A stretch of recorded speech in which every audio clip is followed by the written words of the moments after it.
Always been, shall we say, somewhat unsavory. But this is different. How different? A vampire is at work here. Famished. Reckless. It must be brought to ground, and quickly.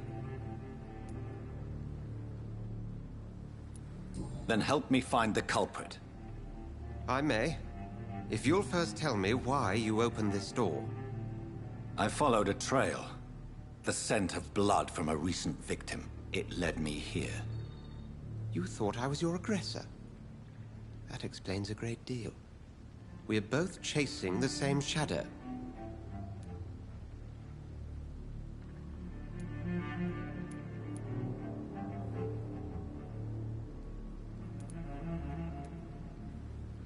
A shadow, indeed. Yet I heard his voice in my head. There was a moment I believed I was mad. You should let me handle this affair. You've no idea what you're up against. No. I will find the monster. He is mine.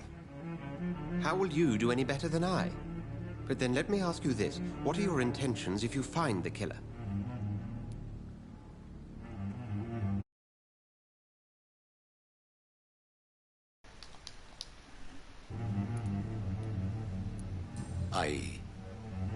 I don't know yet. Then I can only wish you good hunting. And pray we shall meet again.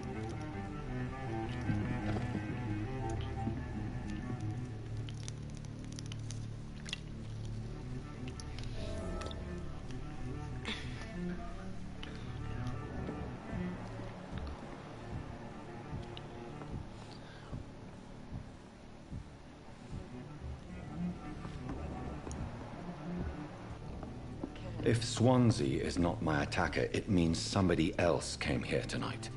Damn it. Someone must know something.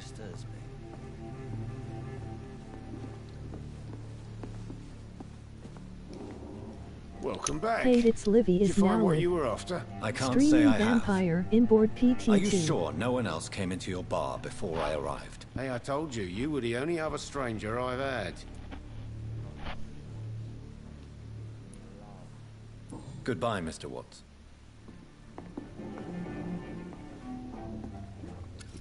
Hello, sir. And you're still ugly as sin. What's going on around here? It's like everybody is hiding. You must be new here. Who is this sewer dog? It's the local bogeyman. Convenient answer for every crime that happened for decades. You murdered someone, blamed a sewer dog, eh? You make it sound like it's a fairy tale. People will always believe in monsters. It's easier than accepting their own darkness. We can all be monsters. I'll leave you to your bot.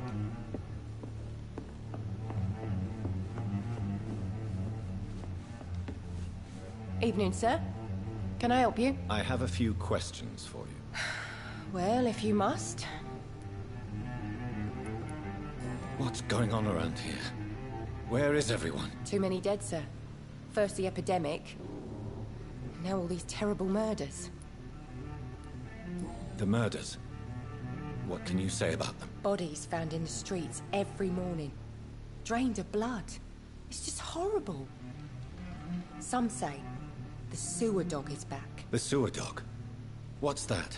No one knows. People have always disappeared around these parts. The ancients say it's the sewer dog coming out to feed. But now he's killing in the streets. What have you heard about the epidemic? There's a Spanish flu. Yeah. Killed so many last summer. Thought we'd seen the last of it. Dozens dying every week. Are the authorities doing anything? Nothing. There are so many quarantine zones in London now. It's gotten really hard to travel across town.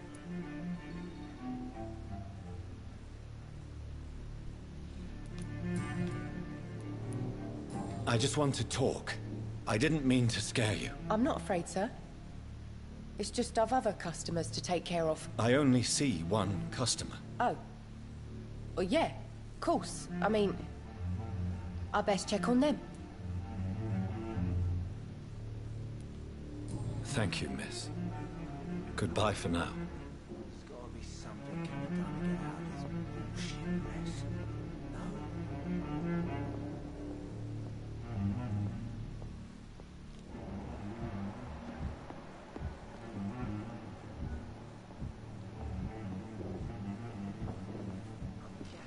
It's a good thing. He didn't deserve this.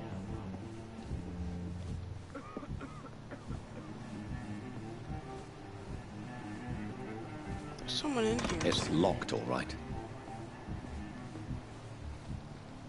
I don't want to interrogate anyone.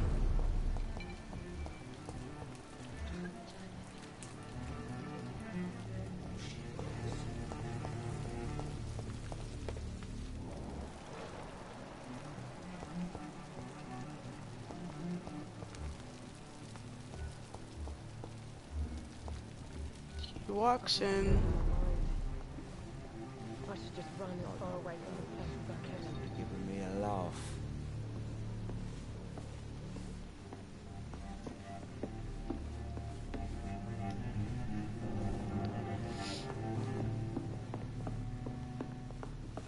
Damn it. I think drink no longer stirs me.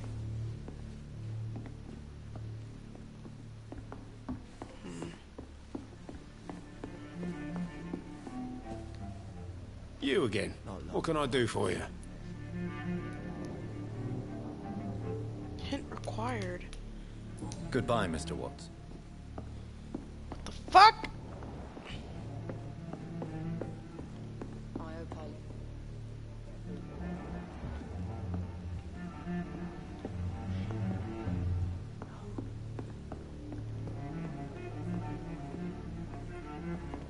It's locked. Fuck.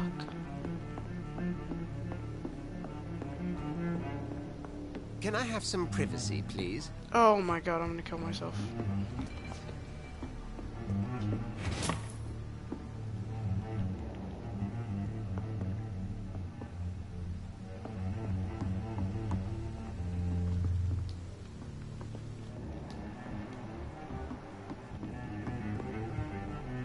He didn't deserve this.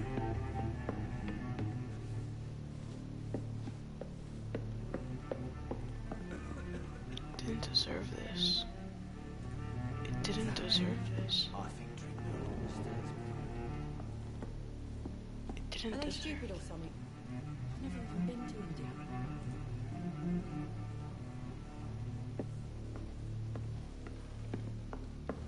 Oh my god, they're hiding something. There's gotta be You something again. can be done. What can I do for you? I think you're hiding something from me. I hide many things from many people, sir. That's what my job's about. Goodbye, Mr. Watts. It didn't deserve this. There's something else here. Bitch, tell me what's up, or I'll Yes, sir. get angry. I spoke to Dr. Swansea. He's not the man I'm looking for. Now, I want the truth. The truth? What do you mean? I suspect that someone else was here tonight, and I don't think Tom wants to tell me about it. I'm just the barmaid here, okay? If Tom says you're the only visitor we had, then you're the only visitor we had. I can feel your fear, madam. Please, tell me what's going on. It's Will. William Bishop. He came in here earlier tonight and he... Well, I thought he was going to clock someone. Why are you so afraid? I mean, his skin. His hands. I scrubbed every glass and every chair that he touched. God, I hope it's not contagious. What happened tonight? He was dead drunk, as usual. But my God, his eyes. His face. He must have caught something awful. He shouted and cried. It was terrible. Tell me about this William Bishop. Will was a sailor who worked at the cannon factory before he lost that job. A nice bloke, really. He's never been violent. Until tonight. Why keep it a secret? Why not tell me about it? Tom's nothing if not loyal. After Will lost his job, he offered him one ear. They used to be good mates. But recently, well... Will started to get very aggressive. I see. Thank you for your candor. I'll be sure to talk to Tom.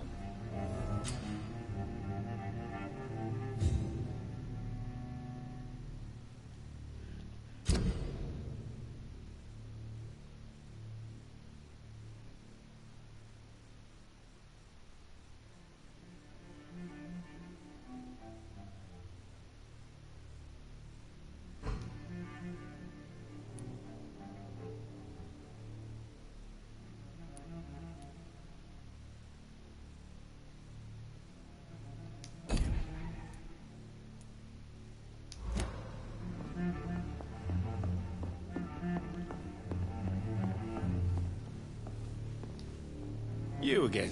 What can I do for you?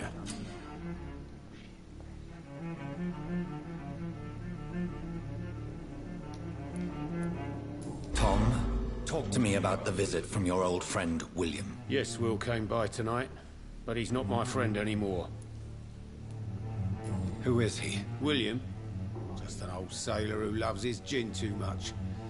He worked for years at the canning factory before it closed. Is he dangerous? Yeah. Like many drunks, he's all bark and no bite. Can barely stand up most of the time. How was he tonight? Was he different? Sicker than usual, perhaps. He whined and mumbled about how mean people were to him and how he'd like to talk to me outside, and then he left when I refused. Why lie to me if he is not your friend? I didn't lie. I said you were my only unannounced customer. I need to find him. It's a matter of urgency. Do you know where he is? You could try his boat. It's up by... Please describe him to me. What'd you expect?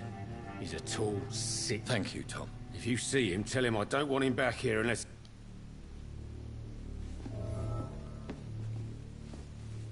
It's a good thing you cannot see me now, Mum. I think I'm leaving.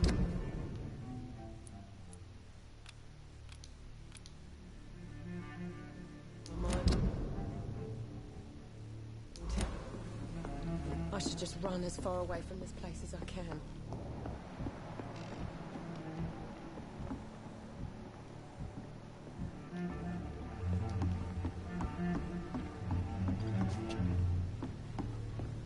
Jack.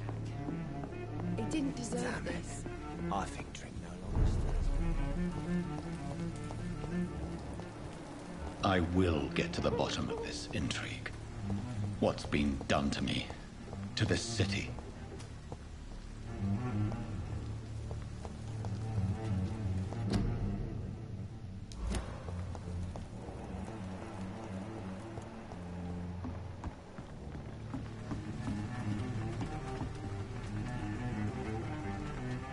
The body is still warm. This man has just been drained of blood. What's this? Some sort of note. Blood and empty gin bottles. This bishop fellow is something of a heavy drinker. This corpse has been dried of its blood, just like the previous victim. This man was armed. He tried to defend himself. There are blood splats on the other side of the canal. I must reach that barge.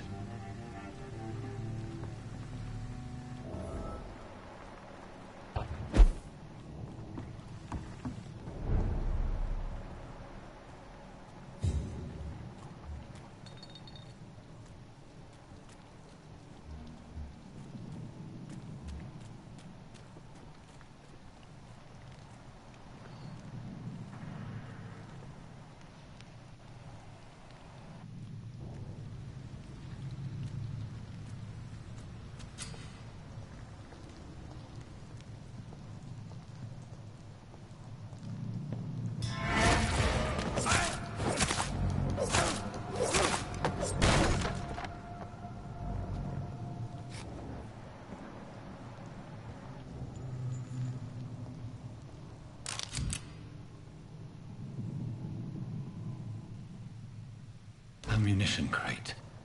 Good. I may need a lot of bullets. I feel like I'm back on the front line again.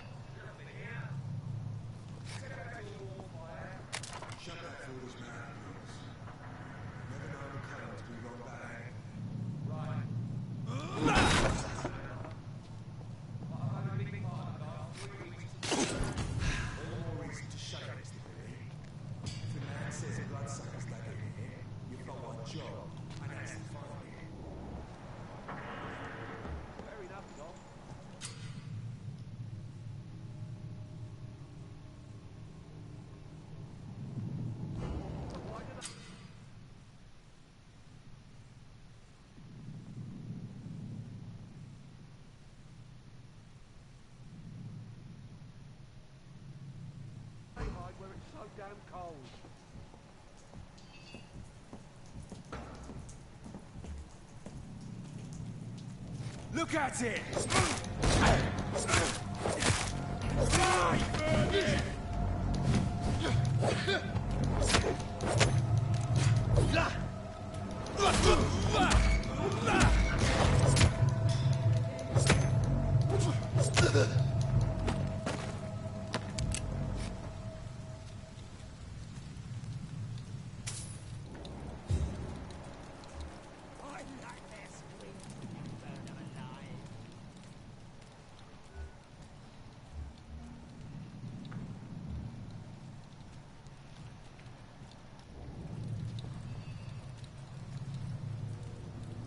That's this nest of them cleaned out.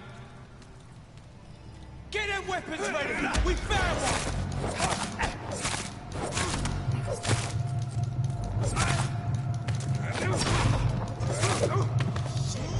You'll pay for that!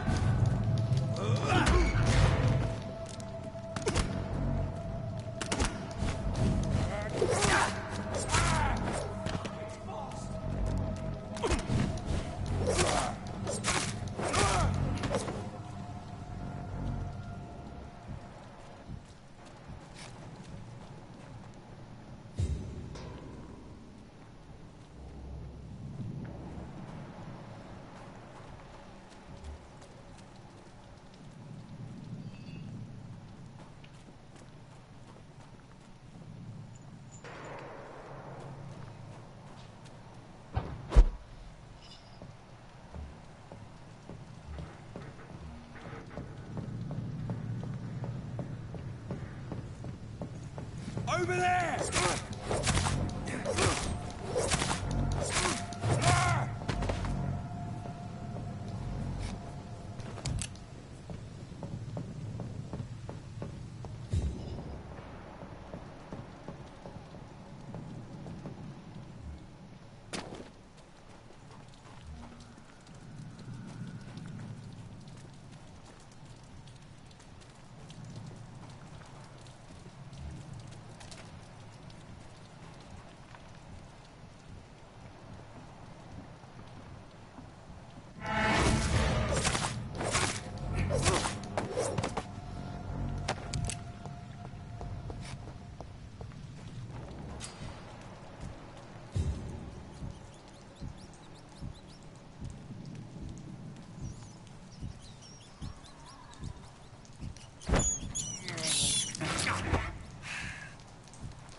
It's locked, all right.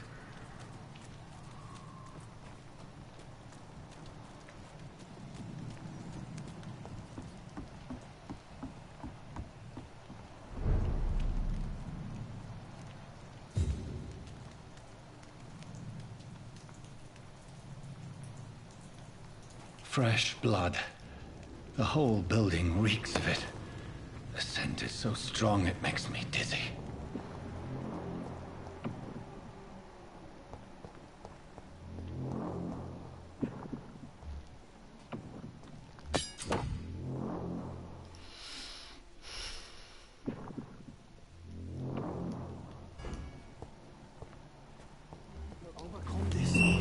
This place reeks of bloodshed.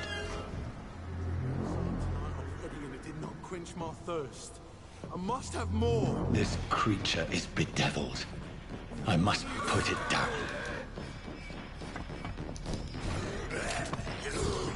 What the fuck?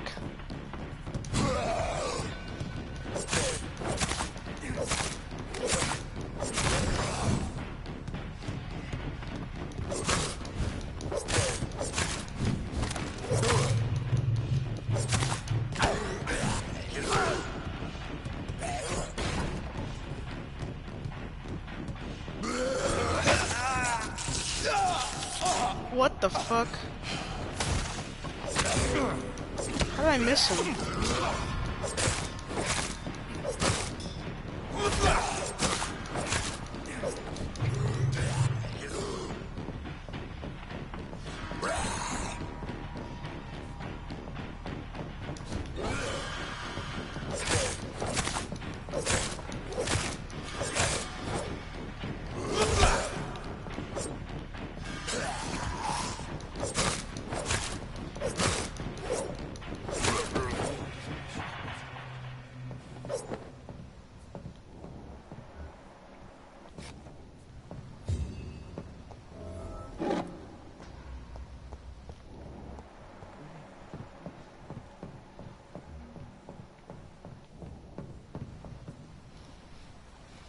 William was an honorable man. I could have saved him. Mr. Hampton, are you in there? We knew him well, another lost soul, a kindred spirit. Sir, listen to the sound of my voice. I'm a doctor. You're suffering from shock. I must return to my flock. They'll stray without me.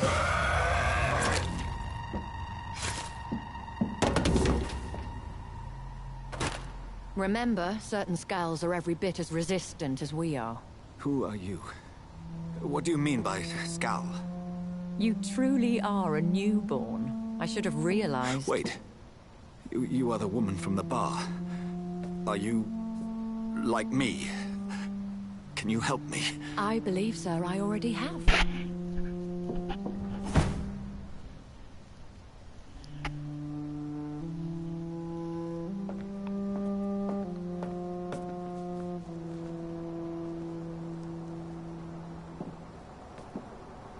By George and the Saints, you've solved the mystery of these terrible murders. Patience, good fellows, I've come to offer help. Just give me a moment to secure my boat. We can leave this awful place. William was not the evil man they claimed. He was just taken by the thirst. He needed this drink. This man requires medical attention. We'll see he gets to the nearest hospital. No, please, I must tend to my fold. My flock needs me. Yes, sir. Go with the good Dr. Swansea. He's resourceful, and I'm sure he'll take good care of you. You'd best come as well. The sun is soon to rise, and you'll need a place to rest. I just need a moment. If I can learn something about what has happened to William, I'll be a step closer to understanding what happened to me.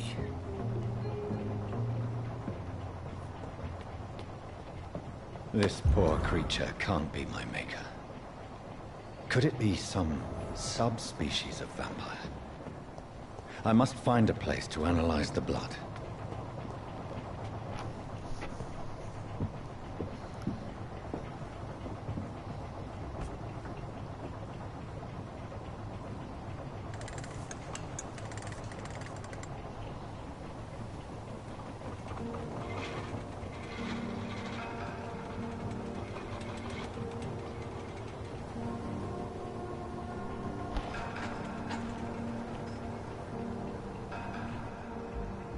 Where are we headed? We're on our way to the Pembroke Hospital. It's just across the canal. They'll have a bed for poor Mr. Hampton. William was... What manner of creature was he?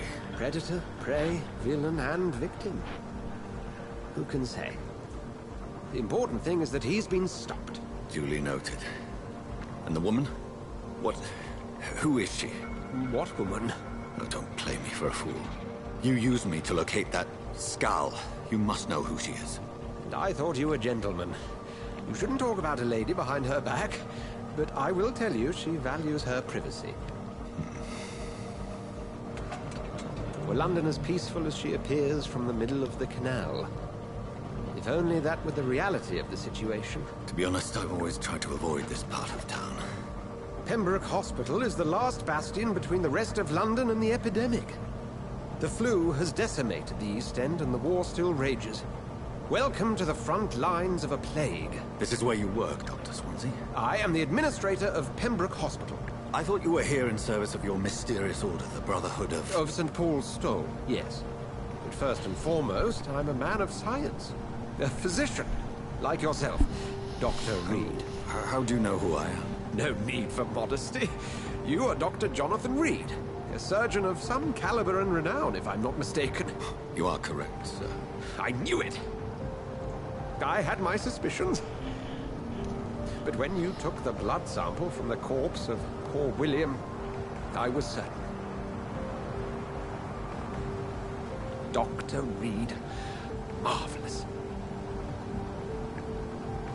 Have we met? I attended 3 of your seminars before the war. I have the utmost admiration for your research.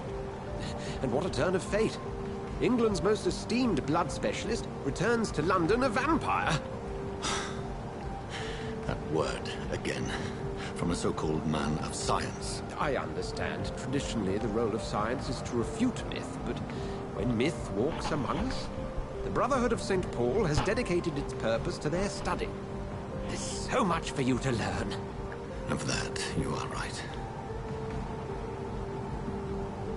Well, then let me be blunt. Join my staff at Pembroke Hospital. As a physician. I suspect you'll not find a better post of employment to contemplate your predicament. This is sudden. I was returning home to see my sickly mother. But alas, that was before contracting this...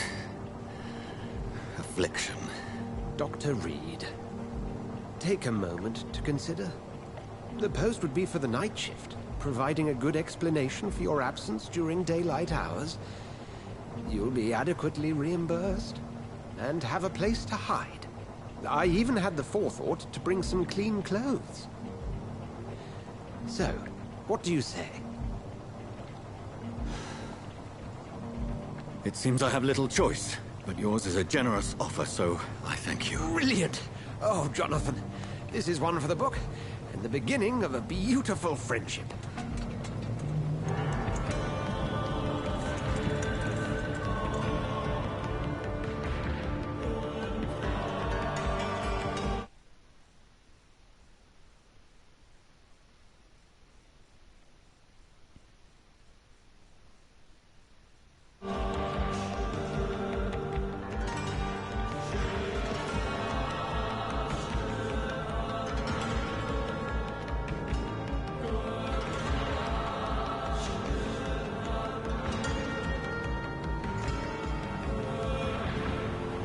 Dr. Swansea, thank goodness. I was beginning to be concerned. Worry no more, Nurse Crane, for I bring good news. Oh, Doctor, what a night. We lost 2 more patients. Nurse Scow said she couldn't take it anymore and resigned. Yes, well, I'll make a new rota in the morning. In the meantime, find a good bed for Mr. Hampton. Be sure to pay attention to his needs. Of course, Doctor. Oh, and Dorothy? Yes, Doctor? Dr. Reed here has just returned from the front. He served King and Country and will be joining us here at Pembroke. We're very lucky to have gained a surgeon of his talent, and one so experienced in blood transfusions. That is good news indeed, Doctor. Oh, yes.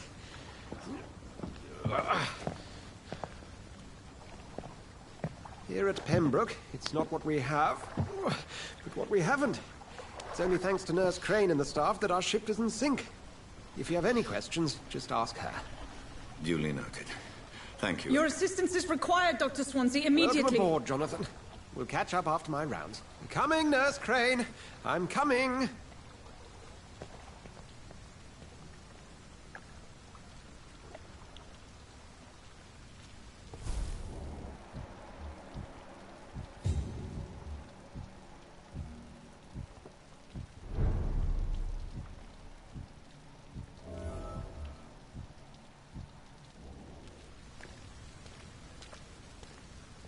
It's okay, Jonathan. I'll see you later.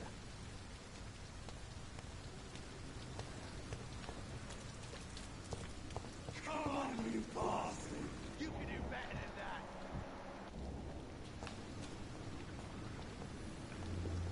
than that! Nah! It's my turn!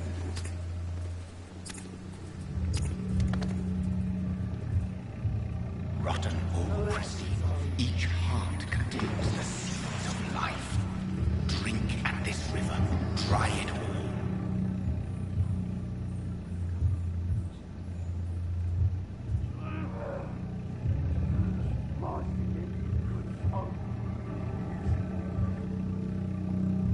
I cannot enter.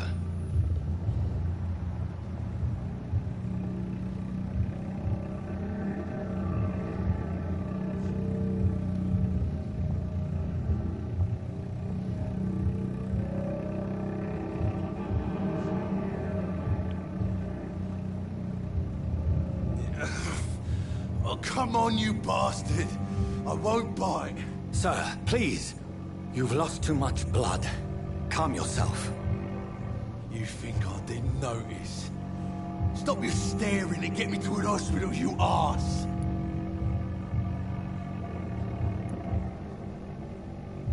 Insulting a good Samaritan.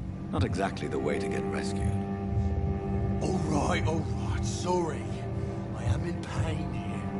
My guts are spilling out onto the street and you're yabbering on. Yes. That's a very nasty wound you've got there. Take my word, I am a doctor. Dr. Jonathan Reed. Name's Clay Cox. I'd appreciate you helping. Follow me, Mr. Cox.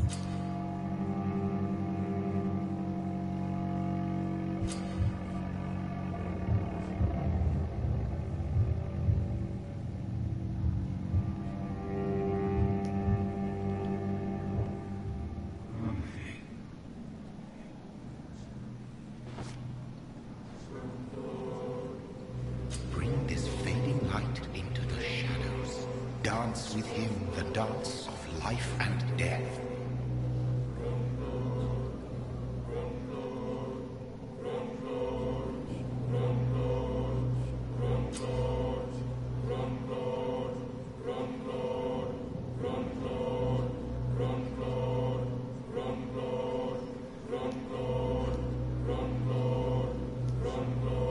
No more.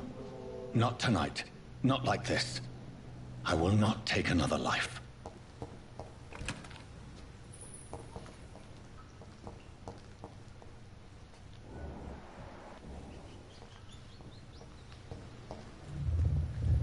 It is wise for the huntsman to sometimes let his prey go, but no famished hunter can run for long.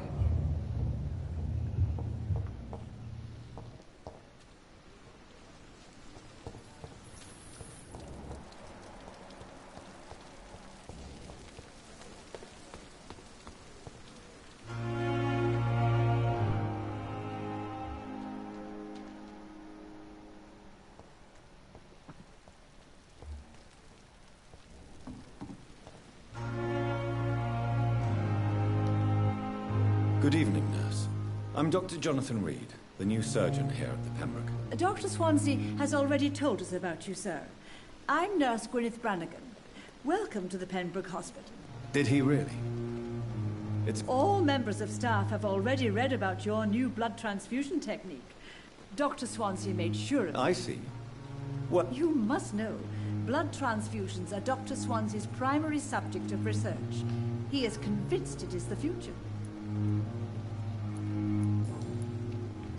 How are things here? Not good, to say the least. We're struggling against an invisible enemy, more lethal than any bullet from a gun. It's hard, Doctor. An invisible enemy? Quite a poetic term for a disease, especially from a nurse. Sorry, Doctor. These last few weeks have been exhausting. We could all do with a good night's sleep. Do you think this hospital can survive the epidemic? We are all volunteers here, and we're trying to hold fast, but how do we beat an invisible killer? I'm not familiar with all the staff. Brilliant professionals, most of them. Dr. Swansea has a gift for recruiting talent. Most? Is there a problem I should know about, nurse? It would be inappropriate for me to speak ill of a colleague. Is there anyone that stands out? Well, I have never met someone as dedicated as Dr. Tippett. He should be a standard for us all here. If only he were younger.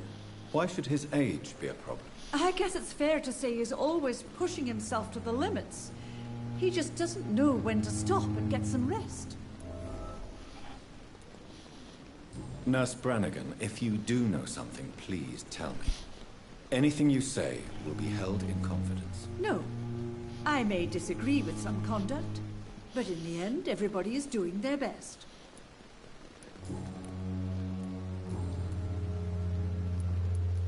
Goodbye, nurse. Call me if you need assistance.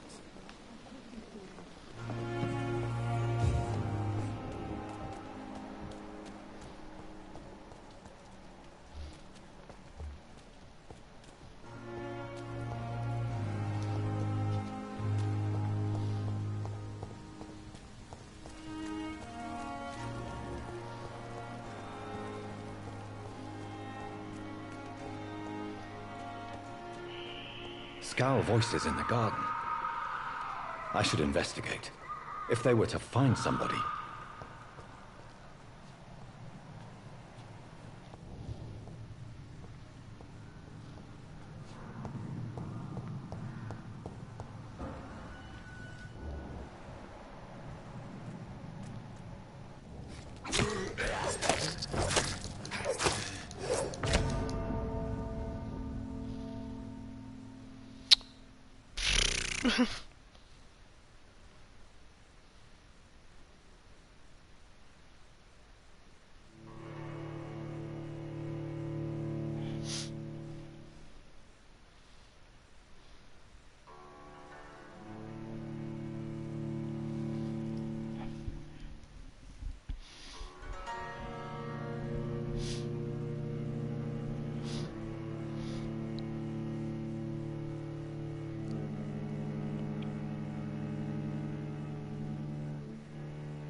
be kidding me.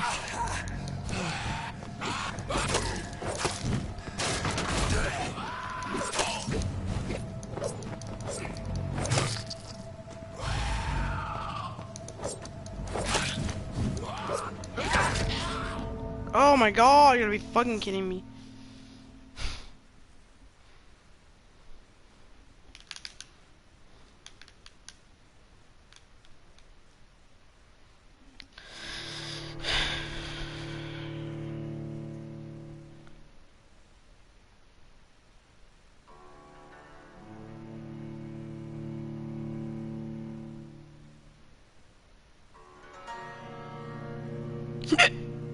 Whoa.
It's locked, all right.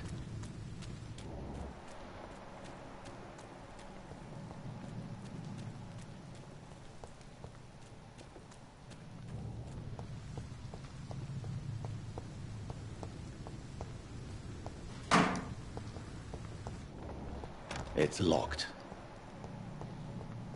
I cannot enter.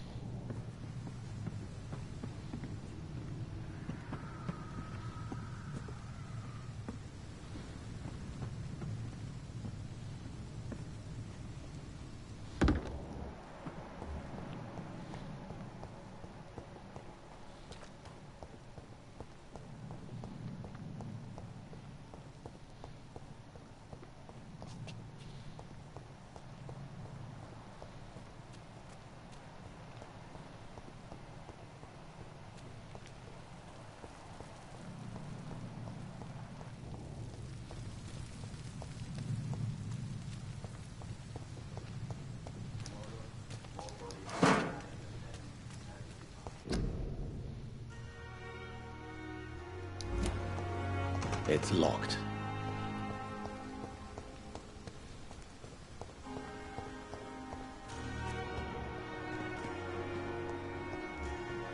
It's locked, all right. Good evening. I'm Dr. Reed. Always a pleasure to meet a colleague, sir. Especially when he was supposedly dead. A colleague? Are you a doctor, too? Not anymore, sir. I used to be Dr. Rakesh Chadana. Now, I'm just Mr. Chadana. Pawnbroker and... What do you mean? You used to be... No, sir. It is just that I like to be precise. I run a little pawn shop while taking care of the dead. But I used to be a real doctor.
Do you work here alone? Yes, very easy work, sir.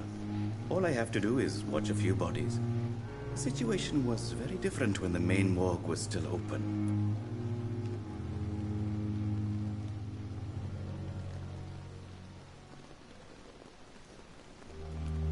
Why do you have to watch these bodies? Because these poor fellows have no names. We keep them in case someone comes looking for the missing. Sadly, very rarely happens. Why close the hospital's main morgue? It was for sanitary Are you afraid or uneasy being surrounded by so many corpses? Why should I? These bodies are empty vessels. Flesh left to decay. Poof. No soul anymore. All gone.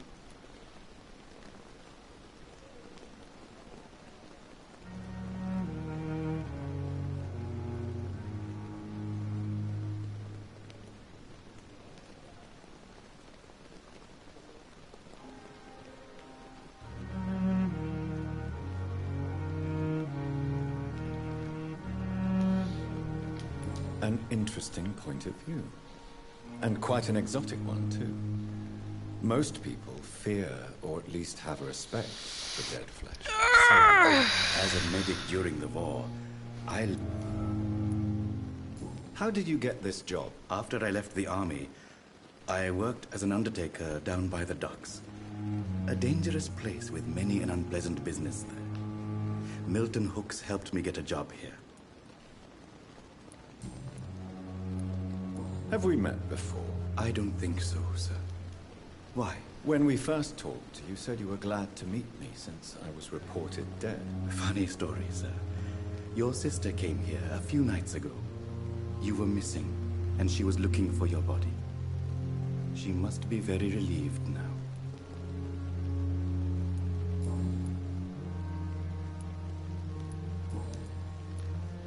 A pawnbroker? I expect you get all types of people here. Yes, sir. All kind of people. For I sell all kind of goods. Who comes here to trade with you? It's very unhygienic, even unsafe. Diseases can spread. For the customers, for the hospital. I'm very cautious, sir. I've been a doctor, remember? What kind of goods? With the quarantine, it's not always easy to buy things. So I trade, I exchange.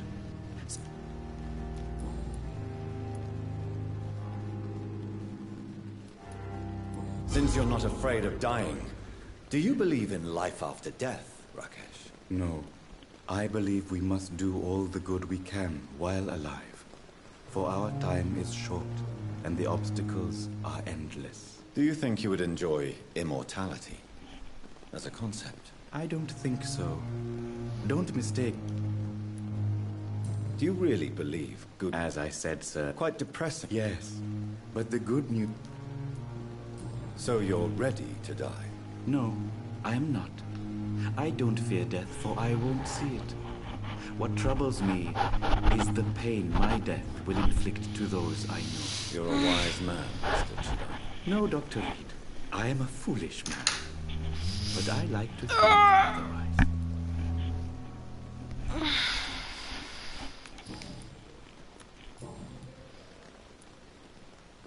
Not Mass Effect. Goodbye, Mr. Chidana. It never ceases to amaze me how you, the dead, seem peaceful and lost at the same time. It's locked. It's not Mass Effect. I cannot So sorry enter. to disappoint.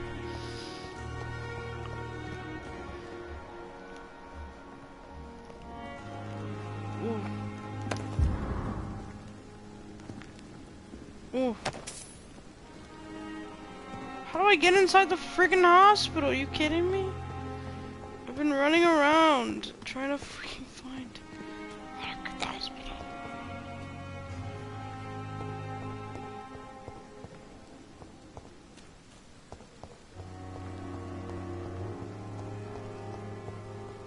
Is this how I get into the hospital?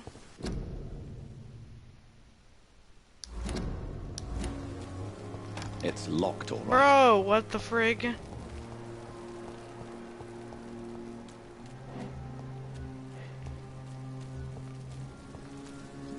Doctor, Oh my where god, have you been? I've little time to play hide and seek with new staff members, no matter how illustrious they may be.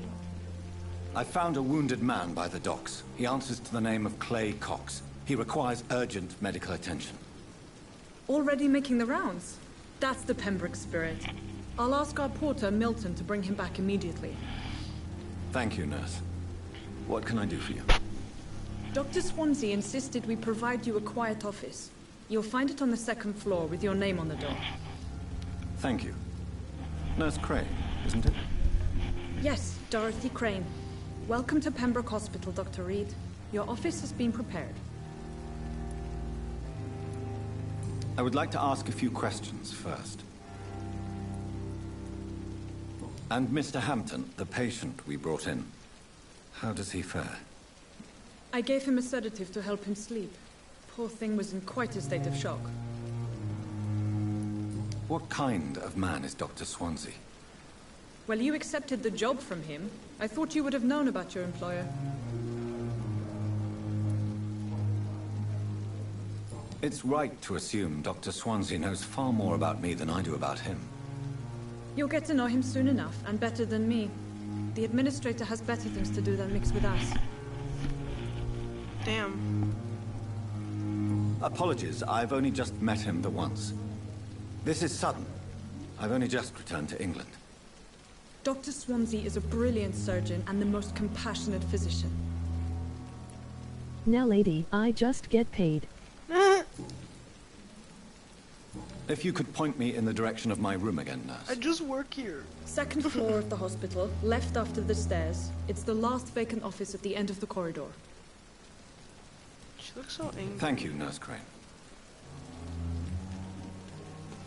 Damn, why's she giving me so dirty fucking looks, bro?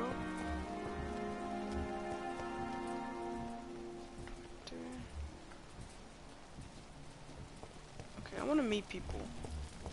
Cause who doesn't like meeting people, you know? You know? Good evening, sir. So it is true. The famous Dr. Reed has joined us. I can't think of any better news during these terrible times. Do we know each other? Actually, yes. We met once before, at the Rockefeller University in New York. Dr. Tippett, yes, I remember. I was assisting Professor Carell in his research about coronary bypasses. He had nothing but praise for you. He was also very confident about your future. And look at you now. Eminent surgeon and blood transfusion specialist. Do you need any medical assistance yourself, Doctor? Come on, don't be ridiculous, dear colleague. I had that button. What is the Pembroke Hospital situation? And please, speak freely. This hospital is not exactly the best of London. I'm sure you are used to working in a better environment.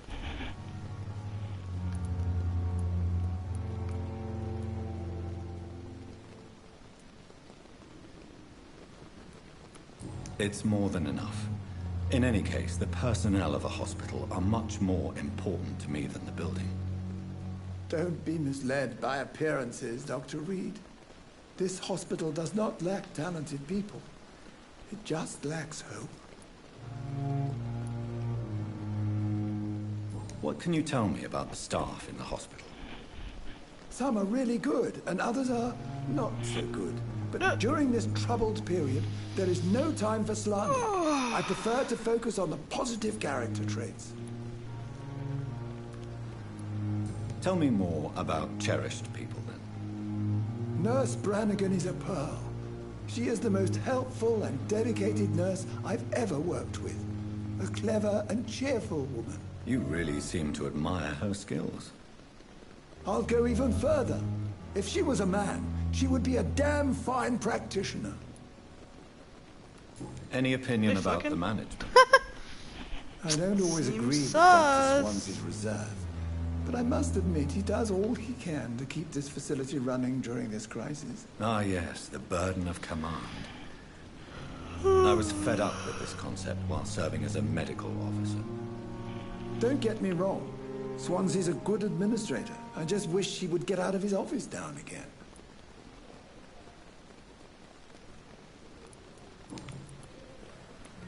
You're exhausting yourself, Corcoran.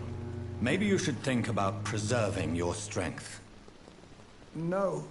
We must keep on healing all those poor souls. We are the last rampart before chaos. Once more, unto the breach. Nurse Brannigan is worried about you, Doctor. She should not have told you that. I will have a word with her. You don't have to blame her for her honesty. I'm not that kind of man, my dear Jonathan. Actually, Nurse Brannigan's opinion is the only one I may listen to.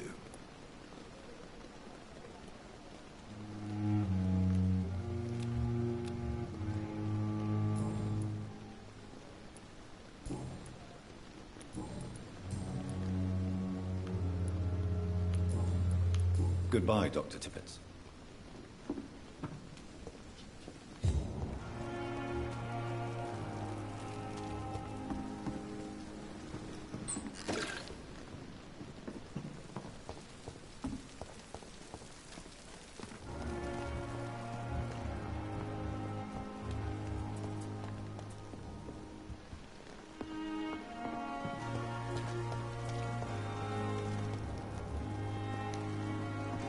Good evening, sir.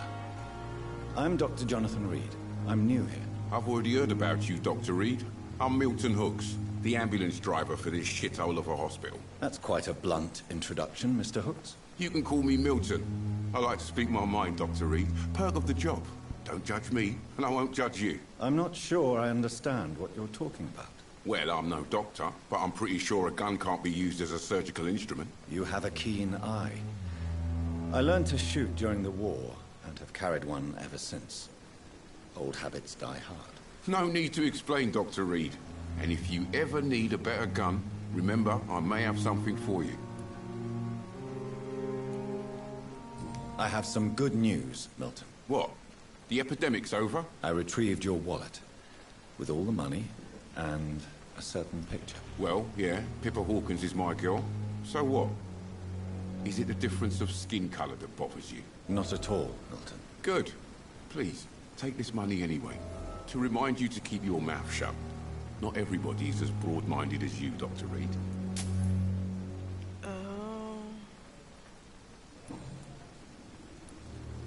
Are you really smuggling weapons through the hospital? And why not? I've already been attacked by patients, you know. And by gang members willing to steal my money. But you're not defending yourself.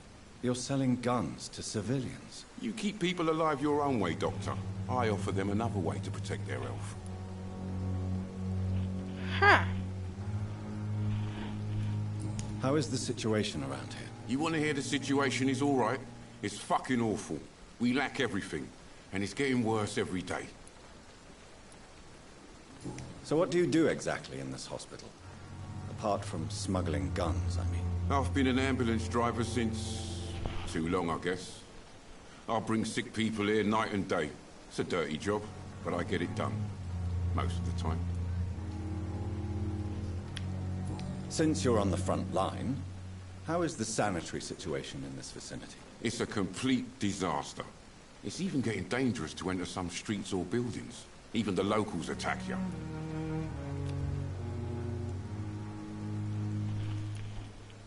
It sounds like things have been a bit rough recently. What's happened? Yesterday I got attacked by the patient I was bringing in. I escaped through the hospital's garden, but I lost my wallet when I was running. You left an infected patient outside the hospital? That's incredibly dangerous. Go there yourself if you want, but be careful, Doctor. I'd rather not bring your dead body back.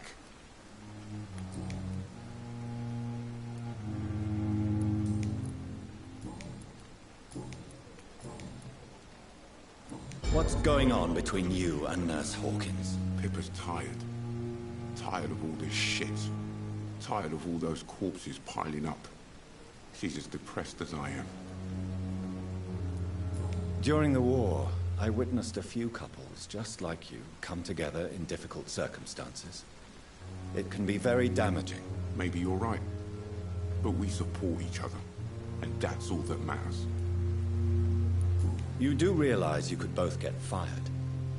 Hospital staff are not meant to have intimate relationships with one another. Come on, Dr. Reed. Do you know how many rules are broken in this hospital every day just to keep it running? There's nothing wrong with what we're doing.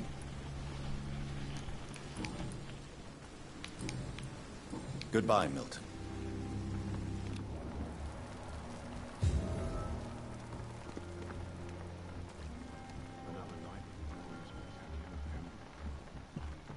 Damn, there's so many people here. Dr. Swansea is right. This place seems perfect to conduct my research.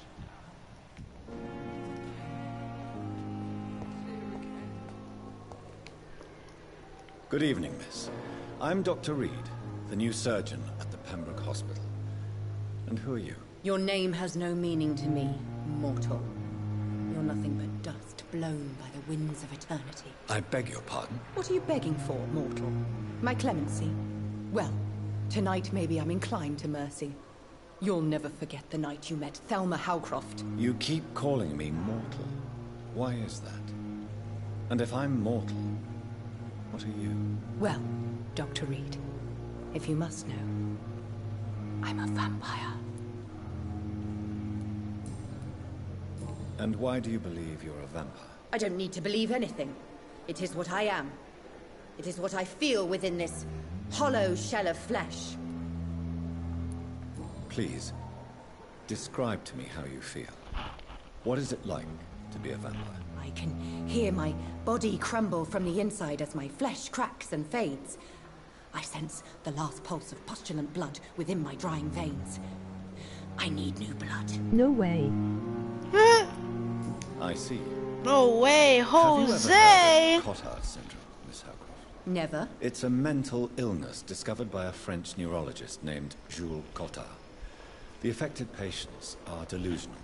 They believe that they are putrefying, that they are dead, a ghost or a ghoul, or in your case, a vampire. Delusional, you say? Oh, sad and petty mortal. You can't even begin to understand the concept of immortality. And you think it is I who am delusional.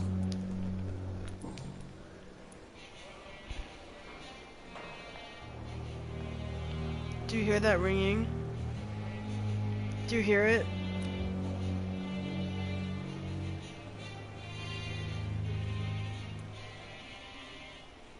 Is my mic on?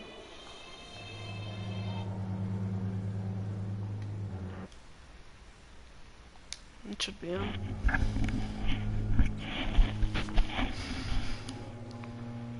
I'm assuming you must be a patient here. Am I right, Miss Howcroft? It's only a cover. To hide from my enemies. No. I can leave whenever I want. As a woman, a spirit, fog, I'm going to hear it. It ended now, but it's of the ringing that is. I'm hearing things. Maybe I am a vampire. It's of someone I don't want to talk to right now. I cannot say for sure, but I sense their eyes on me from nearby. I don't want to talk to anyone right now. I'm so tired. Every time I visit the garden near the morgue.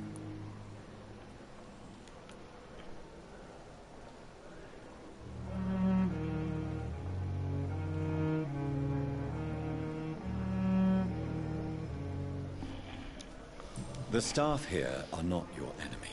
They're here to help you, to care for you. I'm not speaking of the doctors in white. I'm speaking of the men and women who hunt me. For I am a vampire. I see. Don't worry. These people will not find you here.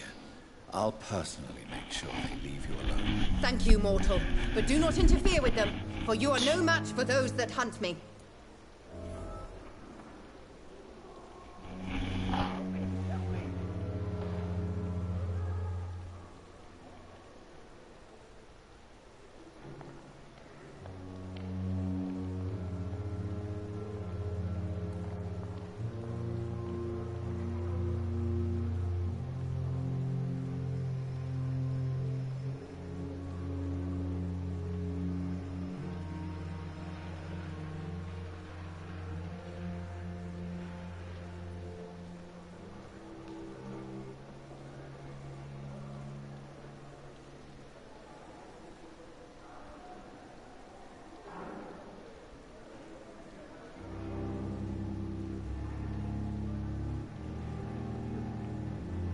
Would you like to get dinner? I can pick you up.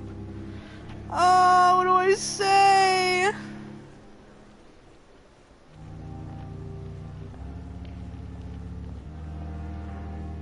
I would love to, but I would love to, but I have food in my refrigerator to cook before it goes bad. Let me check.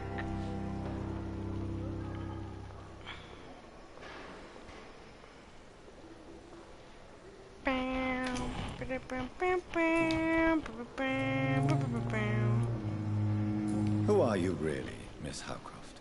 I mean, apart from being a vampire. Is that not enough for you, puny mortal?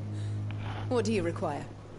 Proof of my powers? I'm curious to know who you were before becoming a vampire. It was such a long time ago, I don't remember. Centuries of unholy life can have strange effects on one's minds, you see? I'll leave you, Mistress of the Dark, to your nocturnal activities. Mistress of the Dark.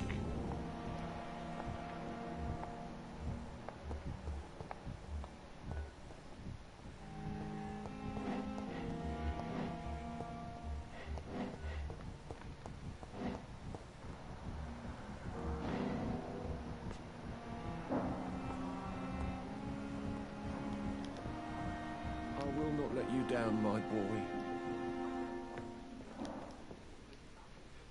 Good evening, sir. I'm Dr. Reed.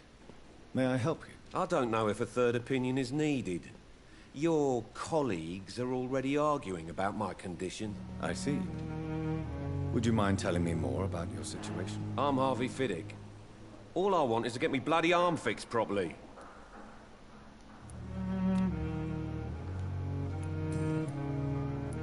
Are you satisfied with your treatment here? Well, it's clear that I've chosen a bad time to be injured. Forgive my bluntness, but you seem overwhelmed by cases of the flu. I won't lie to you about it. I'm afraid we are.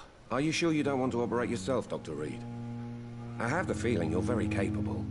And your colleagues seem to think so too. In other circumstances, you would be right. But for now, I don't think I can take on the responsibility.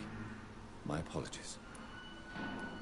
Tell me about yourself, Mr. Fiddick. I'm just a regular guy waiting to get his arm fixed, so I can return to work and to my family. I was more curious about what you were doing before being hospitalized. I'm a carpenter, and a good one too.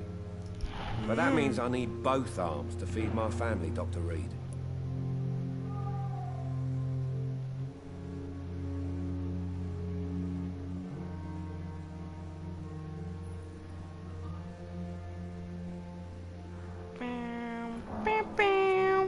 Tell me about the doctors who are arguing about your case. Strickland and Aykroyd. They both want the best for me, but there's a lot of pride there. Doctors are no different from carpenters, it seems. What do you mean? I often had professional arguments with rivals on a building site. Difference is, I disagreed about wood and nails, not flesh and bones.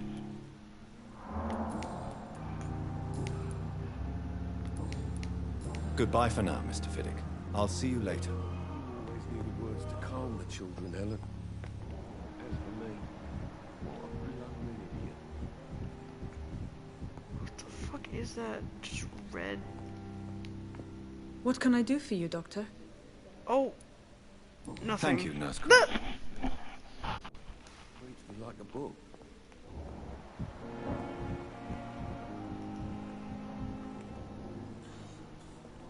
Good evening, Doctor.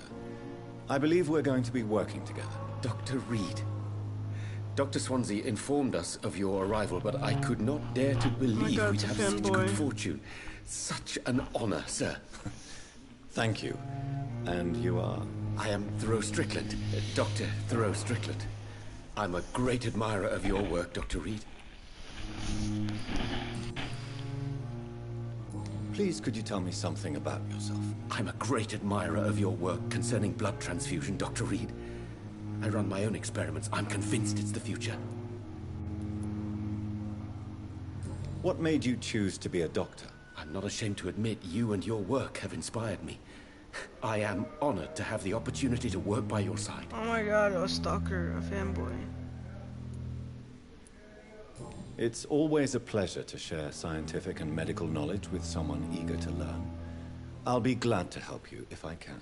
This epidemic may be the century's most terrible disaster, but I'm convinced that we, as doctors, are the only ones able to defeat it. I based my technique on my mentor's research. He helped me perfect my method. What is yours? I'd rather not talk about it. For now, it's just theories and first approach.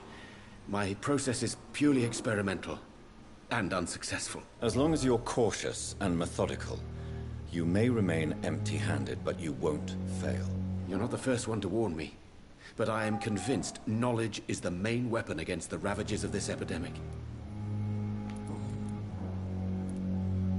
What can you tell me about the Pembroke? Well, it has always been an honor to work with Dr. Swansea. But with your arrival, I can't think of a better opportunity to learn about blood transfusion. You seem quite optimistic. It's a rare and precious attitude in these difficult times. I'm convinced that this epidemic is a test of endurance and dedication for us men of science. Questions remain about our capacity to resolve the situation. True. Last summer, during the first wave of the epidemic, I used to joke with Milton about the extra work. We're not smiling now. Do you need help with anything in particular? Well, yes, maybe. I'm waiting for a batch of products I ordered for my personal research, yet my supplier seems to have vanished. Do you want me to play the errand boy for you? Oh no, Dr. Reed. But if you went personally to his shop, what with your reputation and all, he wouldn't dare to refuse the products I need. I see.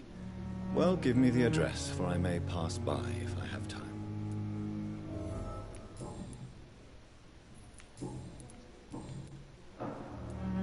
Tell me more about your willingness to experiment with new medical techniques. Harvey Fiddick is a patient suffering from a severe injury that could cripple him if not treated correctly. I'm convinced your blood transfusion technique could help him. What is it you really want? To save him? Or to prove your point? Fair question. I want nothing but to save my patient, Dr. Reed. Especially since I know Mr. Fiddick's story. This personal involvement could also appear to be a lack of impartiality. You must know that a good surgeon must remain neutral. Stretch! Big stretch! That does not excuse Dr. Aykroyd's behavior. A man who did not even take time to converse with his patient. Do you think keeping his distance was a mistake? All I know is that I'm taking care of human beings with desires, hopes, and fears. Not some biological machine comprised of blood, bones, and flesh. Tell me Mr. Fiddick's story. Our first diagnosis was compromised because Mr. Fiddick lied to us about the real origin of his injury. He first claimed it was an accident. But why would he hide such crucial information from us? Because he is a proud father, ashamed of putting his children at risk because of his own negligence.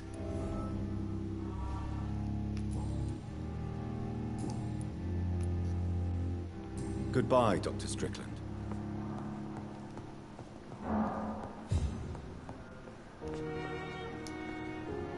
Good evening, Mr. Fiddick. Good evening, Dr. Reed. Any news about my operation? Tell me about your injury, Harvey. Why do you feel so guilty about it? My wife died because of me. And now I may lose everything because I've been careless enough to hurt myself. What an arsehole. How could your job be responsible for your wife's death? I was working a double. She went out to bring me a hot meal and got caught in a German bomb raid. You can't hold yourself responsible for your injury, Mr. Fiddick. Unless you tried to hurt yourself. Of course I didn't hurt myself. But I can't work until my arm is fixed. My children need to eat, Doctor. Tell me more about the death of your wife, Harvey. 1915. I was in the army, building workshops for the Royal Flying Corps. Helen was happy I wasn't sent to the front. What happened? The Germans sent Zeppelins to bomb the construction site, but they missed their target. My wife was bringing my dinner when the bombs fell. I'm sorry for your loss. So many died during the bombings. I served in France and witnessed the carnage there. I would like to say that she didn't suffer. Truth is, I have no idea. Oh, man. I just know that I'm all that me kids have. Poor little bleeders. How are your children after losing their mother? They were smaller then. The only good thing about this is my Helen didn't bring them with her that night.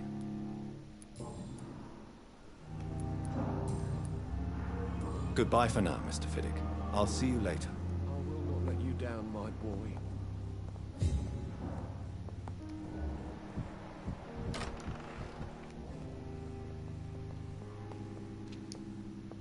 Good evening. I'm Dr. Reed. Can I help at all? No. Really? Why are you here, then? I don't want to talk. My throat hurts too much. I suppose that this pain is the reason you're here. Is someone taking care of you? Yes. And no. Could you at least tell me your name, sir? Mortimer. Mortimer Goswick. How painful is your throat, Mr. Goswick? So painful I'd rather not talk at all, Doctor. I'll let you get some rest, then. Good evening, madam. Can I help you? It's my son who needs you, sir. I'm Dr. Jonathan Reed. How can I help your son? I'm Beatrice Goswick, mother of Mortimer Goswick. Could you check on him, please, Dr. Reed? I've heard much of your talents as a physician. What do you think of your reception here? Any complaints? I have had the uttermost reservations about this hospital since we arrived. But we had no other choice, considering the state of emergency. Is there something in particular that's bothering you? Some of the staff were not especially welcoming. I suspect they're not accustomed to dealing with patients of such social standing. What can you tell me about yourself, Mrs. Goswick? Not much to say. Just take care of my Mortimer and I'll cover all the expenses. That's all that matters. Are you really that rich? Most of the patients here are of a more humble origin, if I may say so. Yes, thanks to my husband. May he rest in peace. I can cover any needed medical expenses.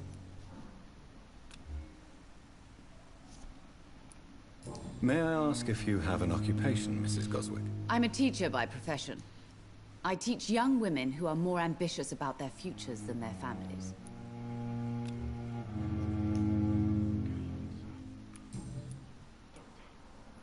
Tell me more about your arrival at the Pembroke Hospital.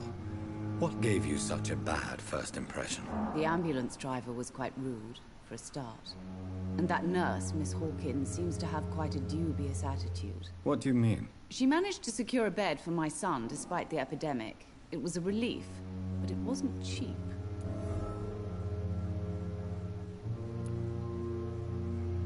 She charged you for a bed? Yes, and I paid without question, considering the urgency of the situation. I share your concern, Mrs. Goswick. Be sure that I'll talk to the people involved. I don't expect compensation, Dr. Reed. But I'm aware such behavior would not be tolerated in other hospitals.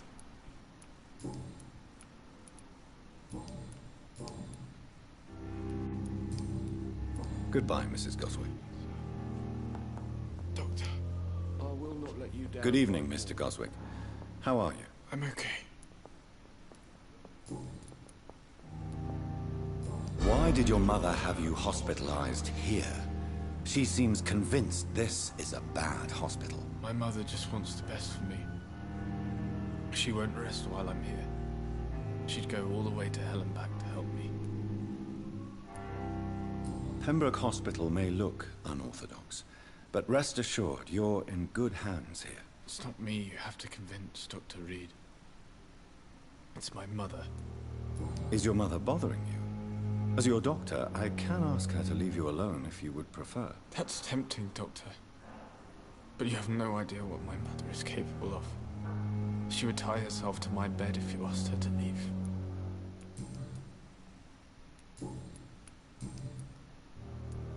Tell me about yourself, Mr. Goswick. I don't want to talk, Doctor. I have to go now, sir. But don't hesitate to contact me if you need any help. I'm all right. Don't waste your time with me.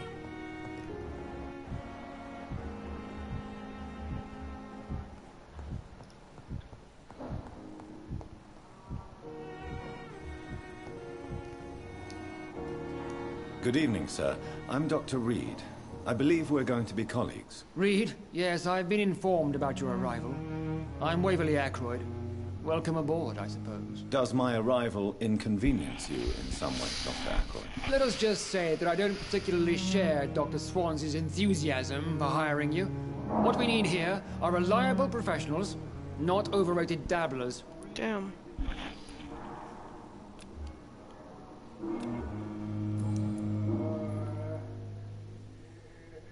If you have a problem with me, Dr. Ackroyd, please feel free to tell me. Dr. Swansea has imposed your presence on this hospital without asking anyone's advice. The benefit of his position.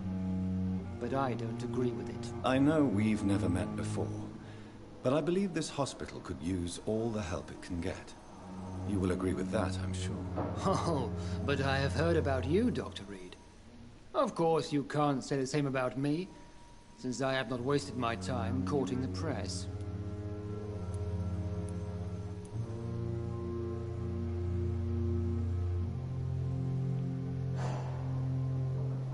You are going to change your tone with me, my dear colleague.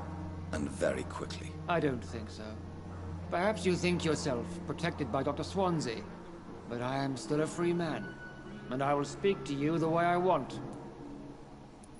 Since your tenure in this hospital is longer than mine, perhaps you can tell me more about this place. Let's just say I'm tired of the carelessness around me.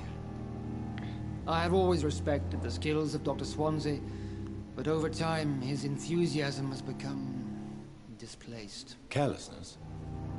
Exactly what are you talking about? We're here to save lives. The people who trust us are not volunteering for experimentation. They're here to be healed. I don't intend to run any radical experiments, Doctor. Even if I, as any good practitioner should, express an interest in pushing the boundaries of medical research. Modern medical methods were created through audacity and ego. But there are rules in our line of work, and they're here to protect our patients. Tell me, Waverly, what do you think of Dr. Strickland's enthusiasm for his experimental research? Strickland is playing with his patients' lives for pride and glory. Now that, sir, is unethical. Are you thinking about something in particular? Harvey Fiddick needs delicate surgery. I believe we should stick to the usual procedure, but my young colleague obviously disagrees. And are you not afraid that your rivalry with Strickland may be blinding you? Rivalry? I guess you could call it that. But I will never be childish enough to let my personal feelings affect my judgment. Why do you wish to lead this surgery? I strongly believe that Mr. Fiddick should not be butchered to test an unproven procedure.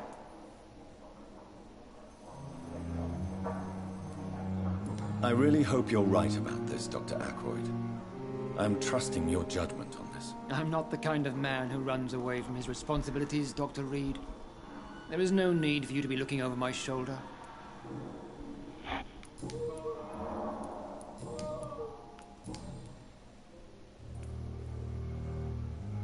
I don't know what you've heard about me, but I have already proved my value as a practitioner. I don't question your skills, Dr. Reed, but your motive. Is it money, fame, or are you truly dedicated? And what exactly is that supposed to mean? I served in the war just like you. But unlike you, I did not use the wounded to play the modern sorcerer. Be careful what you insinuate, Dr. Ackroyd. I only want you to admit you used those men to improve your theories. This is ridiculous. My blood transfusion technique saved many lives, and you know it. You see? That is exactly what I hate about people like you. You avoid this kind of accusation instead of facing reality. It seems you have bad memories of your military service. I refuse to see this industrial slaughter as scientific progress. War only reveals the worst in men. We can at least agree on something, Dr. Ackroyd.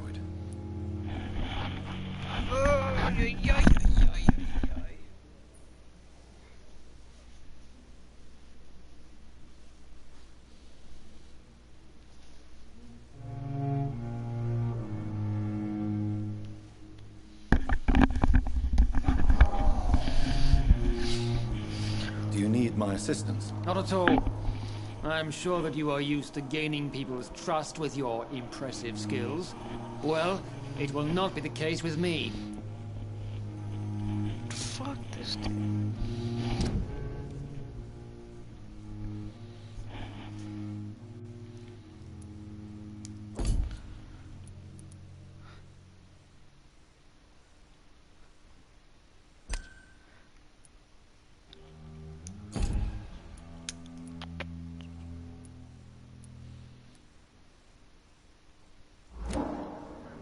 Thank you for your time. We'll talk later.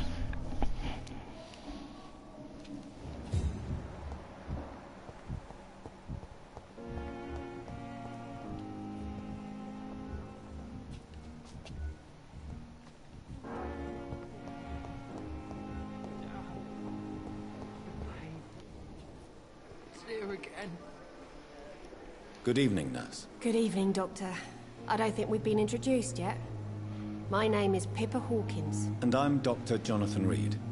Dr. Swansea has recently offered me a position in this hospital. Well, it's a euphemism that your help will be appreciated, Doctor.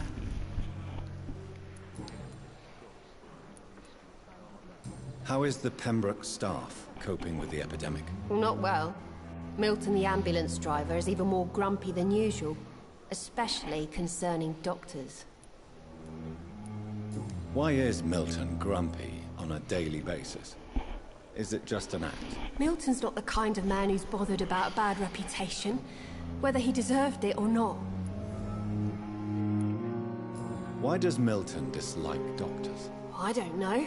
Just ask him. But be warned, Milton is not the chatty type. How long have you been a nurse? Well, long enough to see that the epidemic is winning. And no matter how qualified you are, don't tell me you'll change that. You're right. When dealing with such a terrible disease, one must remain humble. But that doesn't mean we shouldn't try our best. Sorry, Doctor. I don't want to sound bitter, but I'm just too tired to give a pep talk like Nurse Brannigan. How would you describe the situation at the Pembroke Hospital? It's serious. The flu is wreaking havoc amongst the staff and patients. We are running out of everything. Nurse Hawkins, the Spanish flu won't last forever. Even the Black Plague didn't kill everyone. I wish I could believe you. But what if this epidemic was worse? What if in the end, nobody was spared? You must get a hold of yourself, nurse. Sorry, I'm exhausted. No one has any idea when this epidemic will be over. Pepper, I know you're very close to Milton Hooks. Yes? Milton Hooks is my man. If you want to report me for that, just feel free, Doctor. I have no intention of reporting you, Nurse Hawkins. But are you aware of the risks? The rules say I won't be allowed to work as a nurse anymore. But here at the Pembroke, we break rules all the time. Is he worth the risk? Hey, I'm no perfect woman, and Milton is not the finest bloke. But we do our best to get by. That's all any of us can hope for nowadays.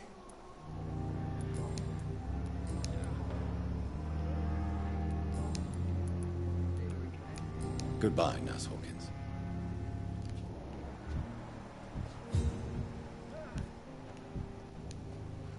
Good evening, sir.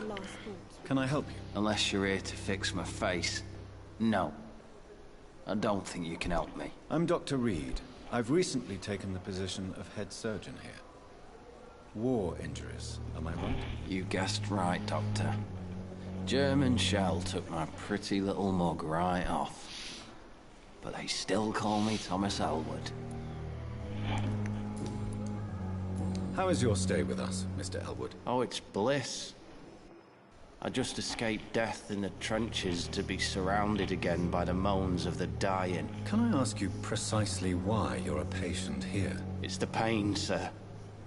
The drugs don't work. It just hurts under the scars, if you get my drift. Can I do anything for your pain? Nurses gave me a bunch of pills. No effect. Told you. It's like the flames are under my skin, burning away.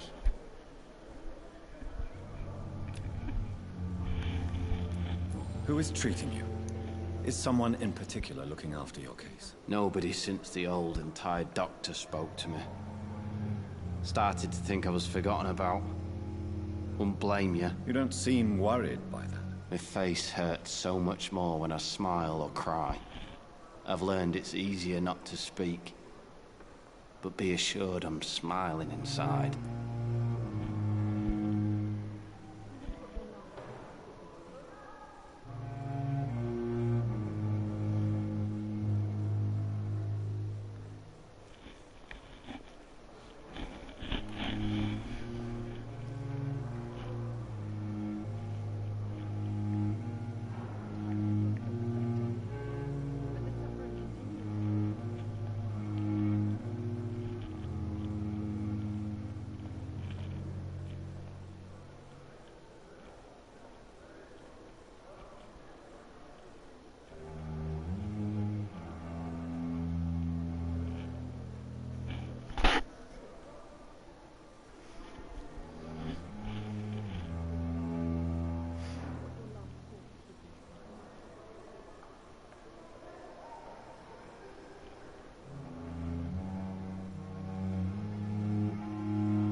Where were you stationed, sir? Did you serve for long? I really don't want to talk about all this shit. No offense. I was pushing too much. I served in France myself.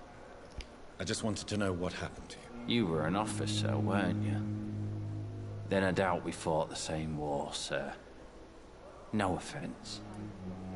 Damn. How close are you to Miss Horcroft? Are you aware that she thinks she is a vampire? To wait for her next nibble is the best reason to stay here. Every time she approaches my bed, she treats me like something tasty. A normal person. Aren't you afraid? She may hurt you if the game goes too far. She's quite harmless, I can assure you. Her head's broken inside is all. While I'm busted on the outside. But she's still beautiful. Living proof that there's hope for me. So do you let her bite you? You know that's not sanitary. And why not? She's only supping a few drops of my blood. And the pain, it's real for once. She could decide to bite less willing patients. Then it's another good reason for me to stay here, Doctor. Hey, yo. You do realize she's mentally disturbed. It's called the Cotard syndrome. She truly believes she's a vampire. In her madness, she never refers to my scars. And frankly, if I could, I'd join her world. It seems much more fun than the real one. Ayo.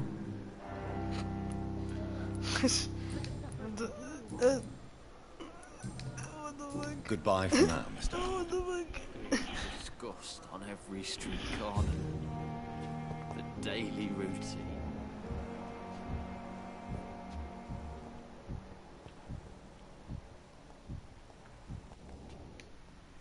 Good evening, Mr. Hampton.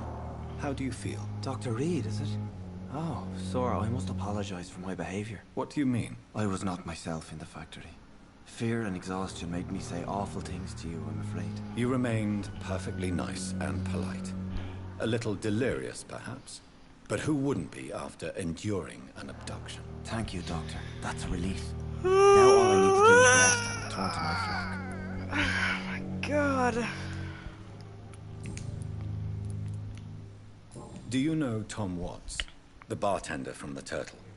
I met him before I found you in the canning factory. Tom? Yes, of course. Always the helping hand, good old Tom. Without men like him, corruption and despair would have wiped out the East End long ago. People are still in despair. How could it be otherwise? The authorities have left us all to rot in this contagious nightmare. No drugs, no advice, nothing. It's a damn shame. Who should I avoid in this part of town, then? Any particularly evil figures? Not really. Most men and women are just doing their best. And it's not my habit to speak ill of people I know, Doctor. How did you end up in William Bishop's den? I had received alarming news about his recent behavior. I went to his place and he refused to let me go. Why did he abduct you? William was an alcoholic. His addiction suddenly changed to blood. I don't know why. Just like a patient I met here. This Miss Horcroft. You dared to enter this awful place alone. You're a hero, Mr. Hampton. Or a fool. I'm just a man trying to help his friends, Dr. Reed. William Bishop was a conflicted soul, searching for light. What is the general situation in the East End docks? The situation has always been tough, with a lot of tensions between the gangs and the dockers' trade union. The wet boot boys are very nervous since they lost their leader. Who leads the gang now? Since Clay Cox went missing, it's his wife Edwina who runs the show, with the assistance of her minion, Booth Digby. Has the gang been threatening you? Ah, no. I've had this nickname for so long, you know, the sad saint of the East End. No one dares to bug a saint, not even criminals.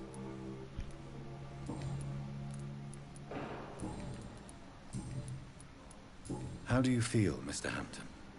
Medically speaking, I mean. I feel exhausted. Beyond exhaustion, actually. William drank so much of my blood in his madness. I feel empty. You're in good hands here. Dr. Swansea is well versed in blood transfusion, and I'm sure he'll take the best care of you. Thank you, sir. I believe all I need is rest. And then I can go back to the people who need me. What do you do for a living, Mr. Hampton? I can't help but notice the cross around your neck. I manage a night asylum for the poor and homeless of the docks. And I try to guide the lost and hesitant on the right path to our Lord. Are you a priest, Mr. Hampton?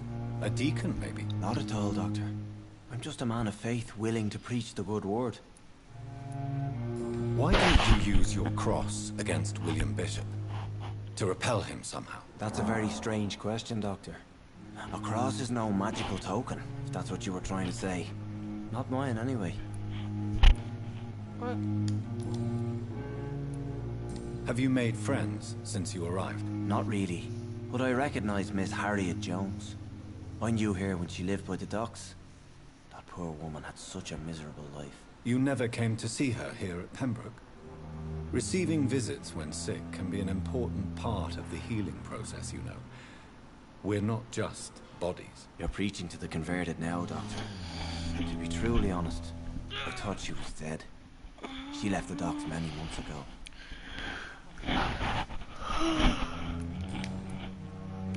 Goodbye, Mr. Hampton.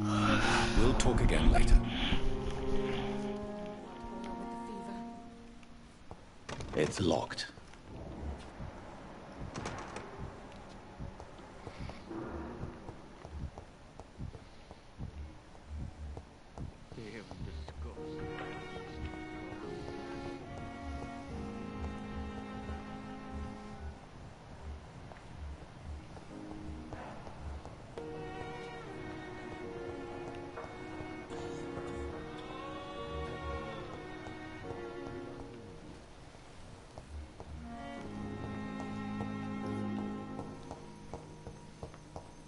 They may lack the resources, but we have some of the most brilliant minds in London at Pembroke.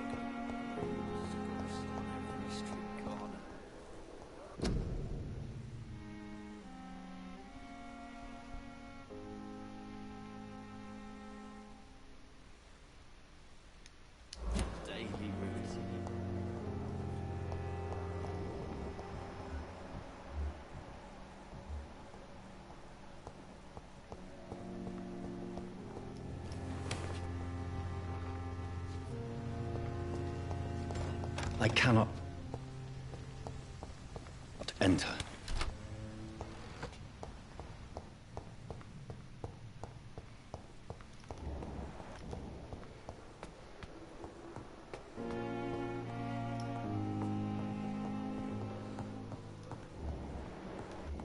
It's locked, all right.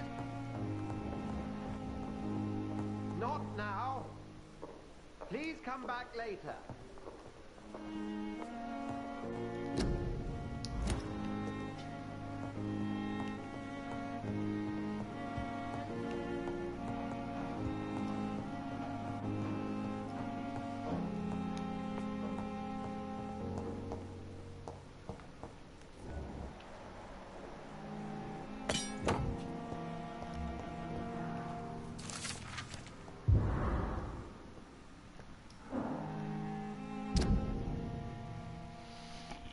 Thomas Elwood, male, age 28, Dr. Tippets.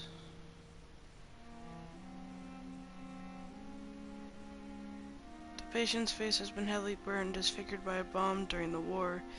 Even with the use of the strongest sedatives, he affirms to regularly endure severe pain for the wounds, as if the flames are still burning underneath the skin, he says.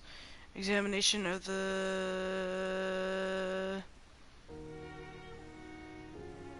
cauterized tissues show no trace of inflammation, infection, or swelling. Scars are clean. Could it be the case of persisting nerve damage? The patient never ceases to blame himself for his disfiguration. Could it be the case of guilt of the survivor, phantom pain manifesting as a punishment for not dying with his comrades?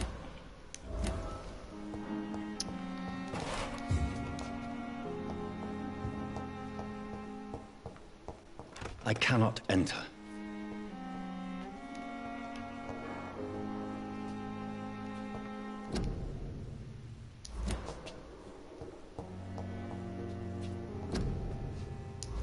How did I already get my thing up?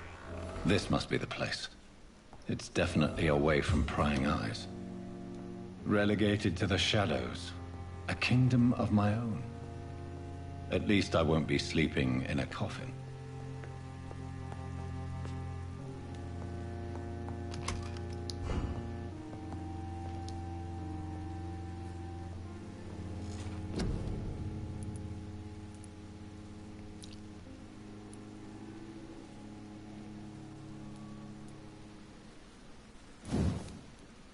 Definitely increase my stamina.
The flower's dying.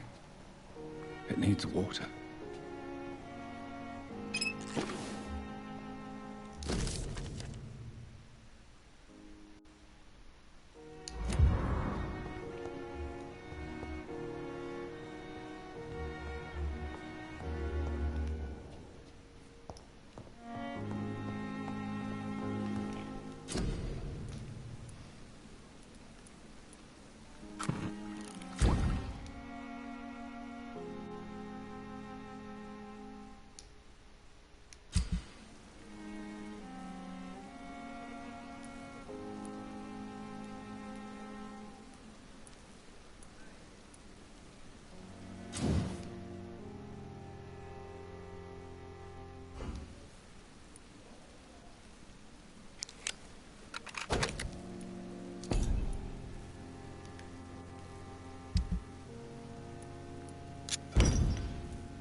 William Bishop's blood is much more unstable than human blood and shows extensive mutation. But this is not what happened to me. I must keep on searching. The sun is about to rise. I can feel it. I'll continue tomorrow night. I have so much time now.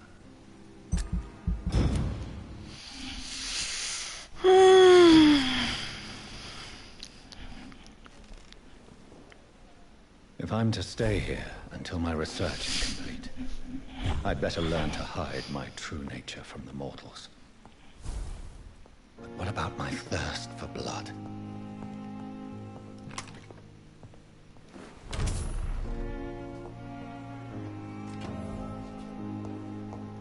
I not want to make wait, Doctor. I've patients to attend.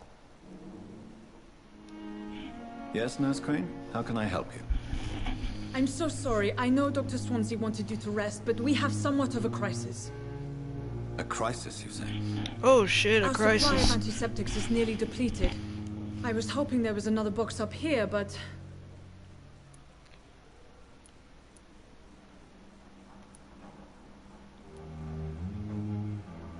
Sorry. There's nothing here. Some of the patients won't last the night without them. Honestly, sir, I'm beside myself. I may have a solution. In France, during the war, drugs shortage was a daily problem. Shit eating ASMR. However do you mean? If combined correctly, certain household chemical products can be used in a pinch instead. Now, where's the hospital storeroom?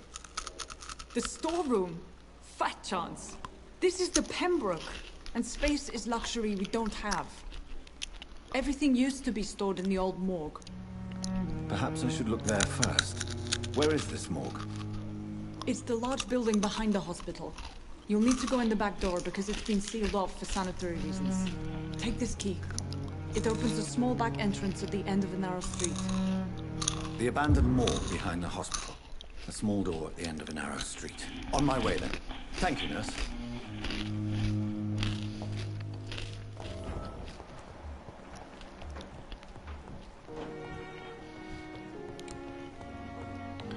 Working at the night shift, baby. Aww.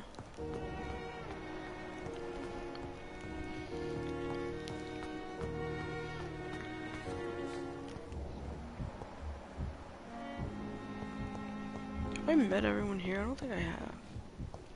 How do I get the fuck out of here?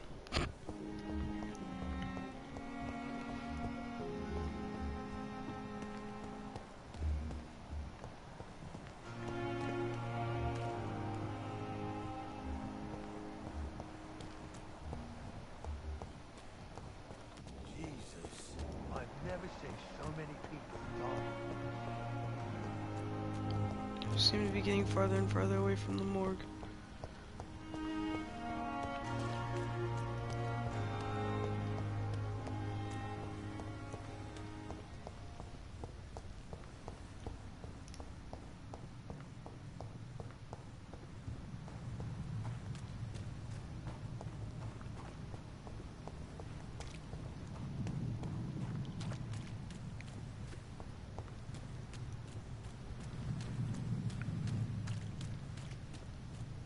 Oh, I see. Working at the night shift, baby.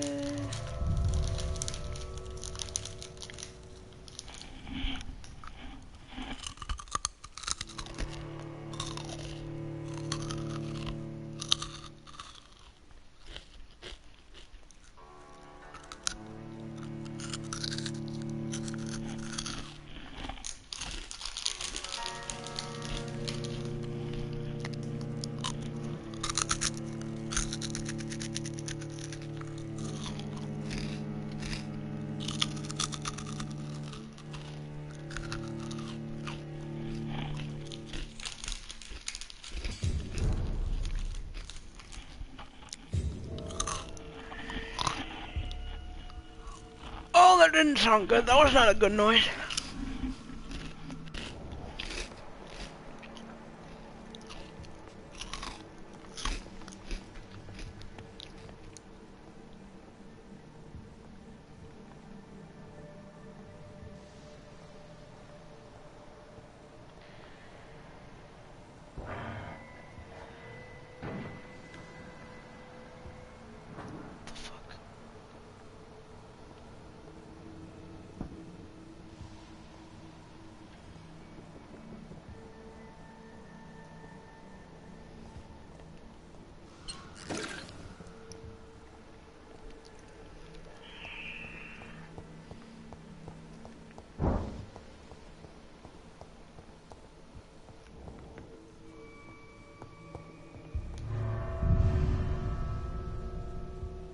Oh, I just left. LOL. Whoops! I didn't mean to do that.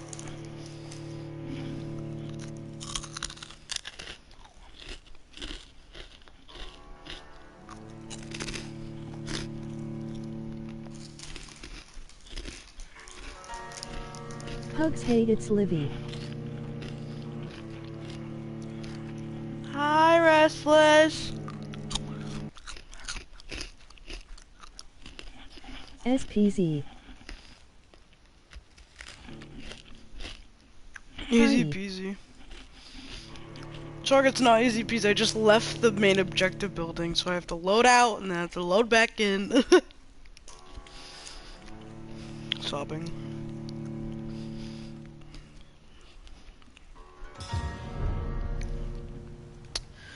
Oh, let's go load again.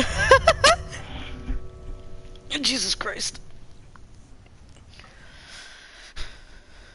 Oh. Oh.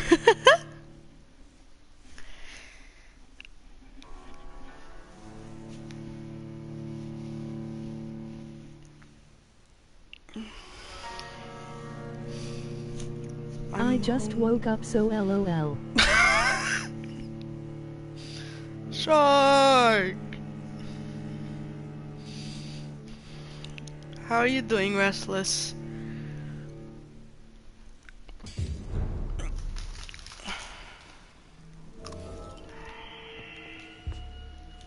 Why do I have to make that stare at noise?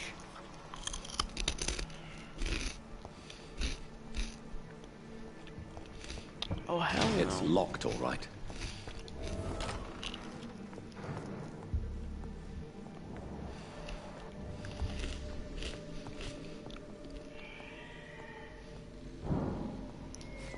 Oh, I don't know, I just took out my hacksaw. How do I, like, equip new weapons?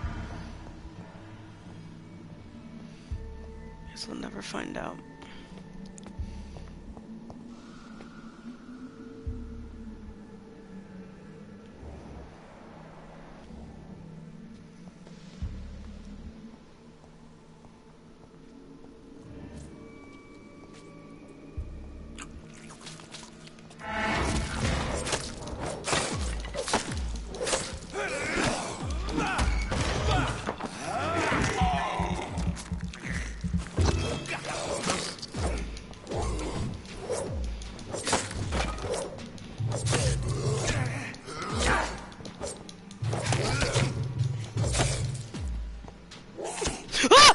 I thought he died. Similar to the infected William Bishop. Must be the same strain. This sickness moves faster than influenza.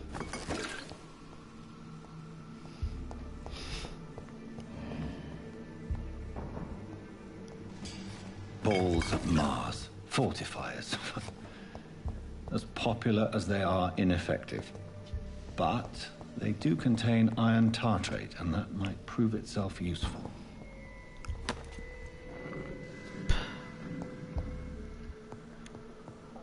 This key will surely grant me access to the basement.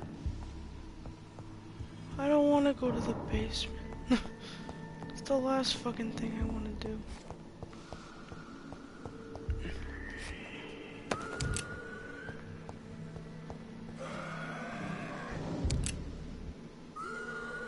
Oh, hey there, buddy. See, I have a gun. Don't know how to use it.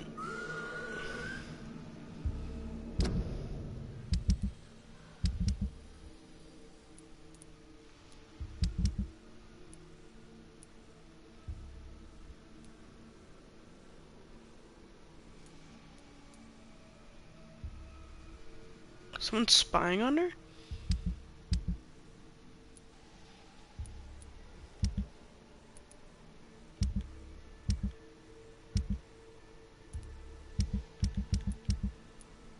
See, how do I equip this? I understand that I can upgrade my equipment. How do I equip my equipment?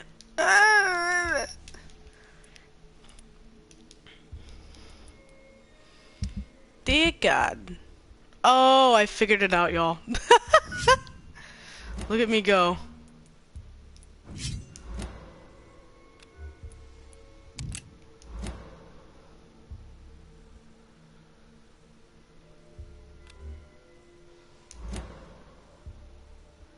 I figured it out! I did it!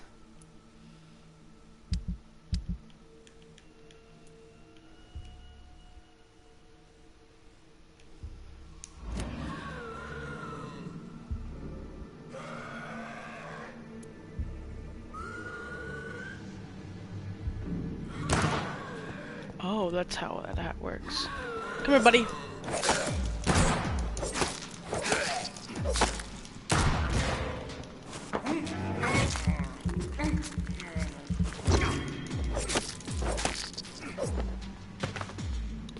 Easy peasy.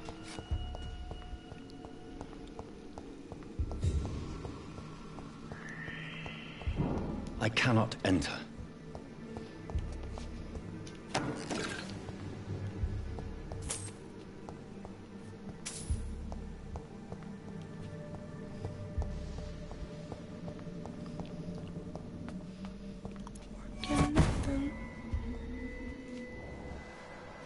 The fuck was that noise? Why is this so scary? This should not be scary. Oh fuck, there's a lot of them in here.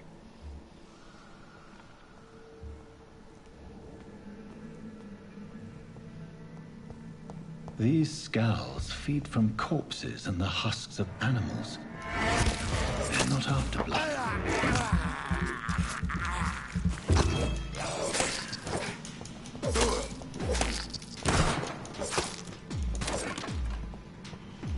Oh fuck. I didn't see him.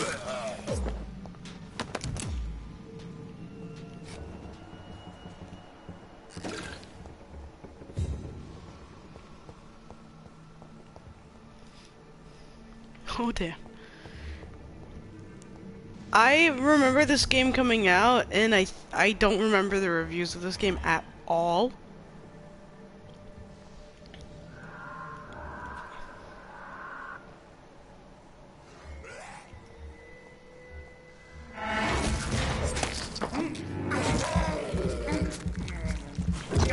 Oh fuck, there's two of them.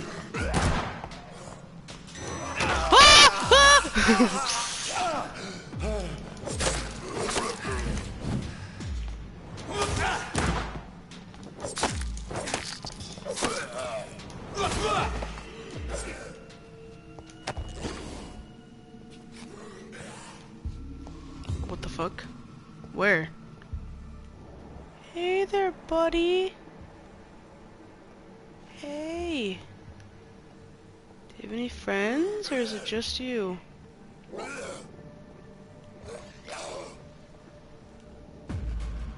Clip it.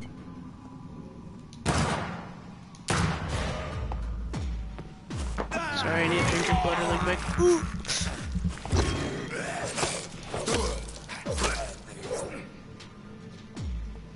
I think that's it. Hopefully. Oh, I thought that shadow was one of them.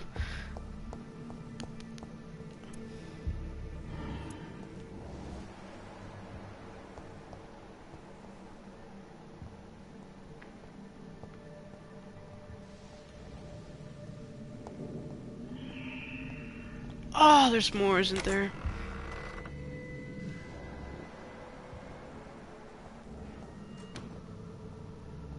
What the fuck?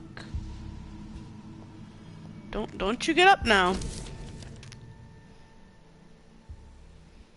Fisherman, fast progressing pneumonia by virus induced. Mr. Connor's injuries don't match the report. I'd better look into this.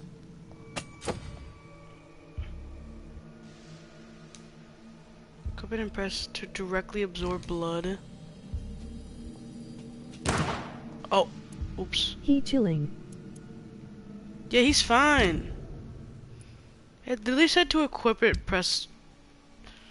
Okay, whatever. This one?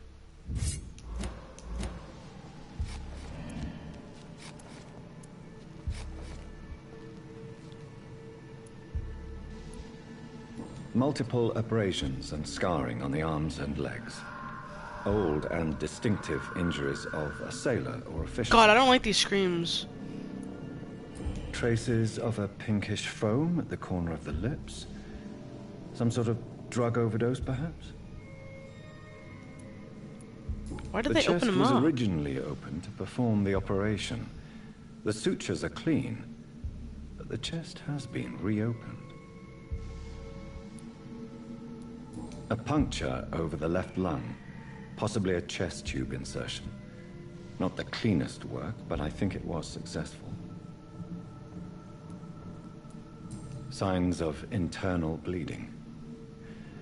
So, Dr. Tippett's anesthetics were incorrectly dosed, causing the patient's death. And then, he tried to operate on him again. Tippett has made an egregious error. It's time we talked. Ooh, he fucking killed his patient. Ooh, I'll take that.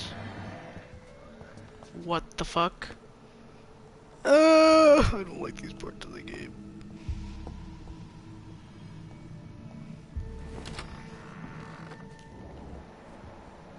If you come at me, I'll shoot you in the fucking face.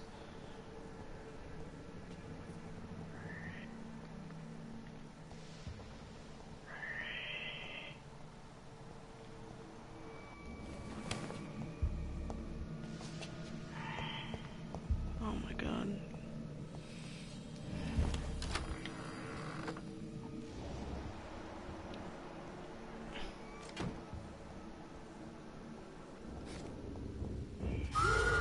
Ah! What the fuck? Oh, fuck me, bro. Where'd he go? What the fuck?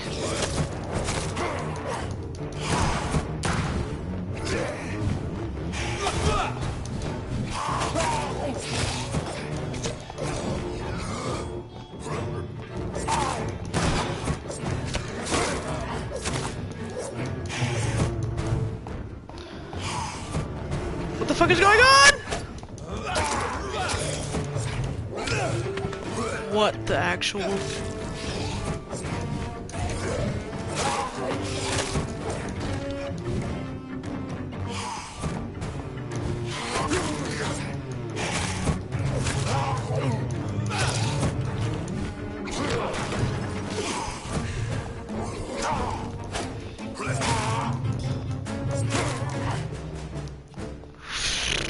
Scowls can be so ferocious. I'm not sure I can defeat them without becoming stronger. To drink blood is so tempting. Sodium hypochlorite.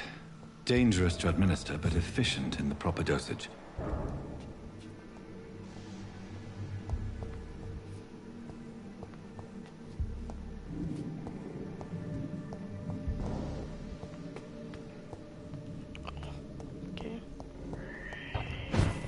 There's more? Please don't tell me there's more. You freaking kidding me?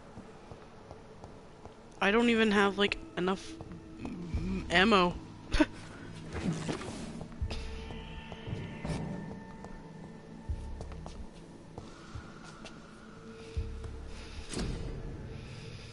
You have enough components to craft a treatment for fatigue.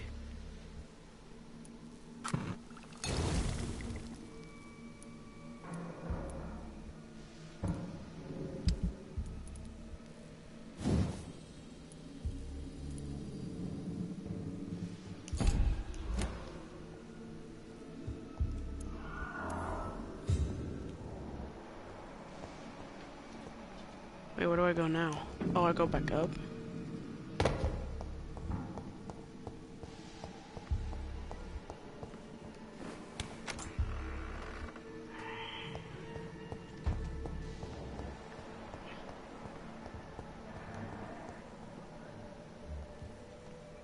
Oh, of course I'm gonna run into more of them. Are you freaking kidding?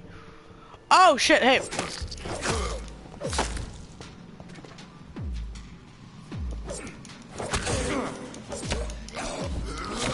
Oh, he was blocking, that's what it was. Okay. I'm actually going to change this weapon back to the stake.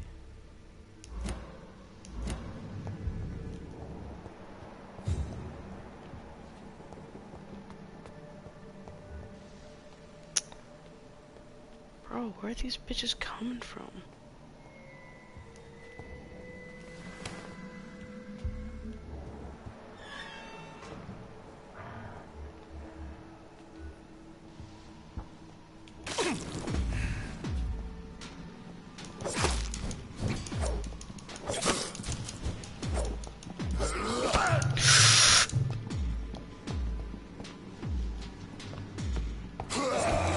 Fucking son of a bitch.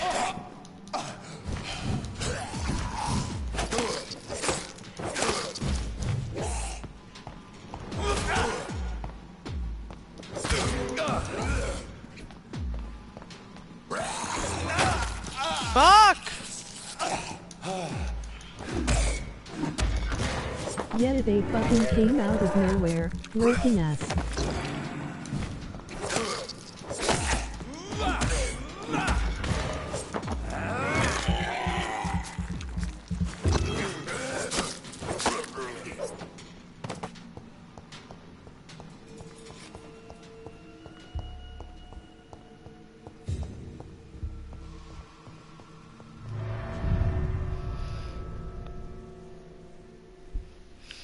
I feel like the equivalent of like fucking like clickers.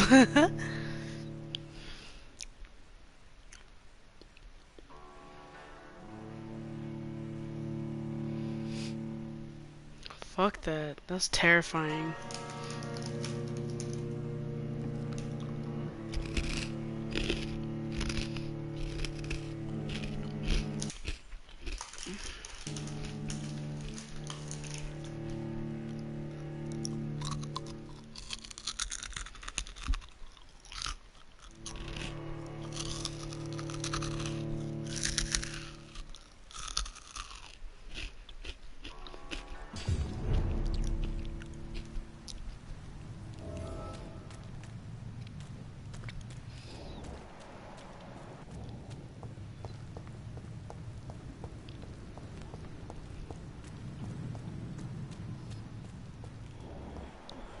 Working at the night shift, baby.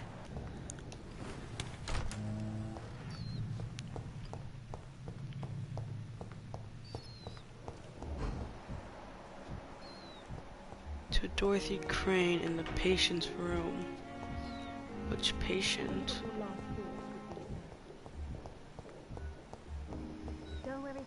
Wait, we're supposed to talk to someone who fucking killed someone. Agenda, sir. How long's it going to take to fix me properly? A month? A year? You have the right to disapprove of our methods, and you will kindly apologize. Good evening, Dr. Strickland. And good evening to you, Dr. Reed. Can I be of any help? What do you think of Dr. Ackroyd's aversion to modern medical methods? It's a shame he's so narrow-minded. Dr. Swansea taught me that science is about exploring uncharted territory. I'm convinced that's true. With the influenza and all that's going on, you should put your differences aside, don't you think? Why is it so difficult to work together? I believe that if Dr. Ackroyd had been the one to discover the transfusion process, he would be the first to recommend its use. So you believe it's just a question of jealousy and pride? Dr. Ackroyd is as proud as he is blinded by his obsolete concept of medical science. Sure. Goodbye, Dr. Strickland.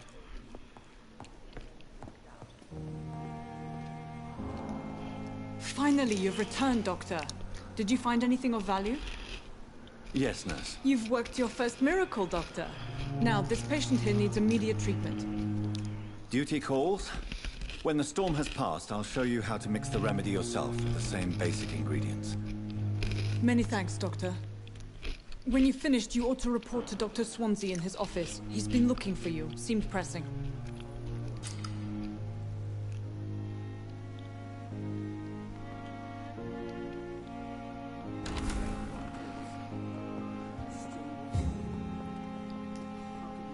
Good evening, Mr. Goswick. How are you? I'm okay.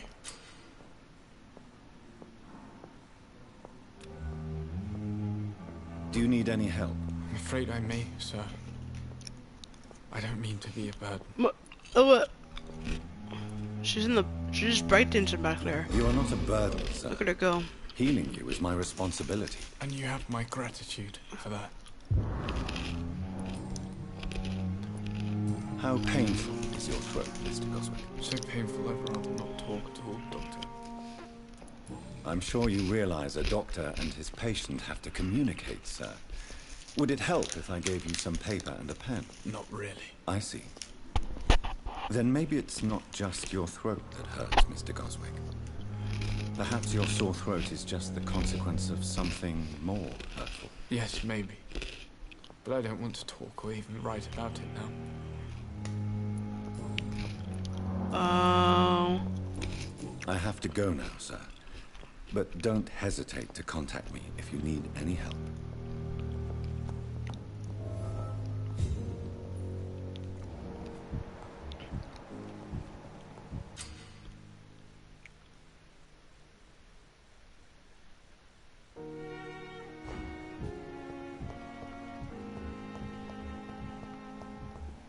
Why does it keep telling me to fucking drink people's blood? Good evening, Milton. Good evening, Doctor. Still trying to save lives? Why do you have such a mediocre reputation among your colleagues, Milton? I love asking those questions in blue. Because he sounds so intimidating with the echo. I know it's a difficult task, but correct me if I'm wrong. Is this not the job you are paid to do? I've seen babies left to die while their brothers were properly fed. Underage girls and boys sold to all manner of perverts. I'm sorry, I don't know what to say. Yeah, exactly. We lack words. So excuse me if I don't look on the bright side of life. Yeah, LOL. Goodbye, Milton. Okay, it's time to talk about that guy and his fucked up procedure.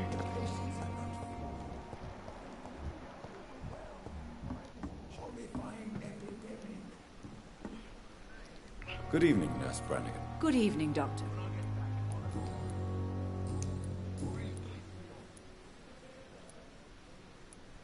Why does Dr. Tippett's claim you're the main reason he keeps working, despite his Like, why does he sound like that? I probably would have left the Pembroke years ago. Dr. Tippett does not think of you as just a nurse anymore, does he? If you're suggesting he's not taking my gender into consideration when it comes to medical practice and knowledge, I really hope he doesn't.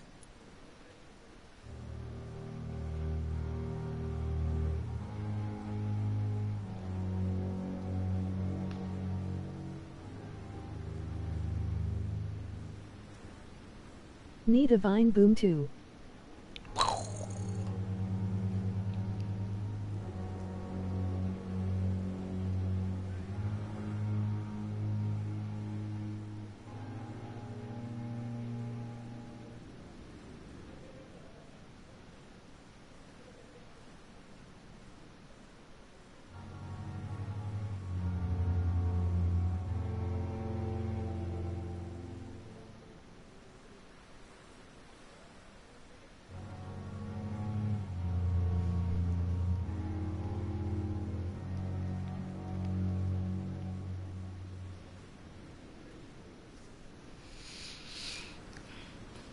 Tell me what Dr. Tippett did.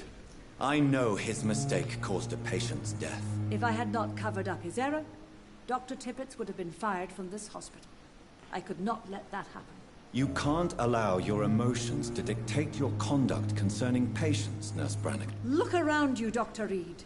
Do you really think we can afford to lose a brilliant practitioner like Dr. Tippett's in our situation? They're fucking, come on. To clear Dr. Tippett's name must be the decision of Dr. Swansea. You can't take matters into your own hands. I respect Dr. Swansea's authority and management, but he's no idea what happens here on a daily basis. I did what I had to do.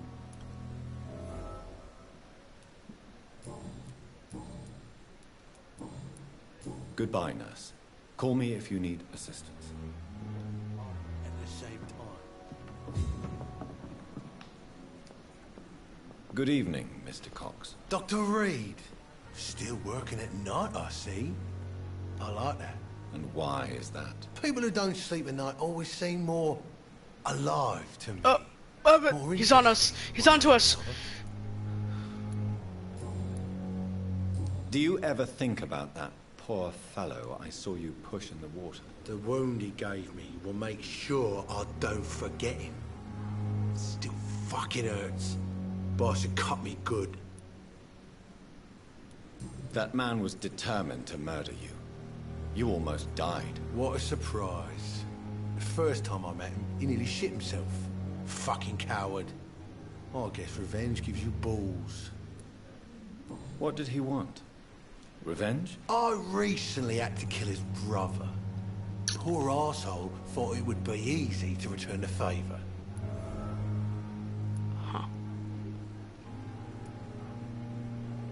Only the strongest survive, then? Survival at all costs. Is that all you think about? I'm the toughest bastard you'll ever meet, Dr. Reed. And I don't give a fuck what you think of me. How is your hospitalization going, Mr. Cox? This is a shitty place with shitty staff. As long as I'm treated all right, I'll be fine.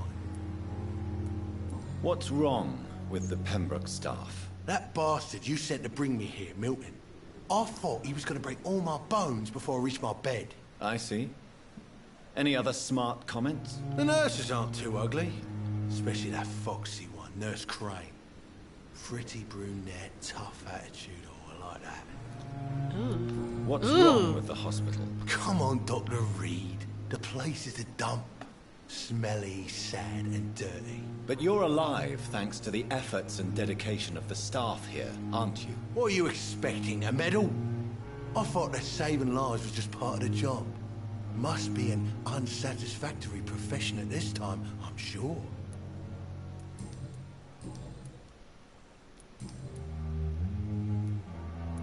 How long do you think you can escape the law, Clay? I know this city like the back of my hand, Doc. I know its streets, who to pay, who to avoid, and who to bully. I won't get caught. Looks so swag. We can't escape the consequences of our actions. The past catches up with us in the end. I ain't afraid of death. I don't hide who I am. I live my life honestly, which is more than I can say for most folks. And who are you, then? I'm the leader of the Wet Boot Boys. One day, I'll leave this shitty place and punch in the face all who thought I would not come back. I'll leave you for now, Mr. Cox. Miss, please, I feel sick. Get over here now.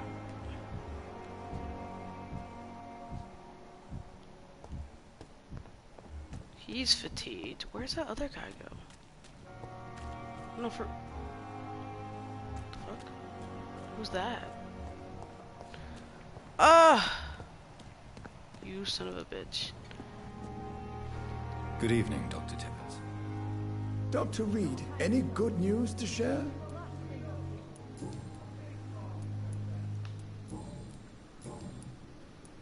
Corcoran, I want you to tell me about Mr. Connor. How did he die? What happened? He was my patient. He died because of my mistake. That's the blunt truth. Why not stop practicing? Are you mad? I killed that man, I admit it, and it won't happen again. I have saved so many lives since then. What was the nature of the mistake? It was a twofold error. My diagnosis was wrong, and the administered dosage was too strong. Who was this patient? I don't know. Some sick man from the docks, maybe a fisherman. I had no time to talk with him. No one claimed a body.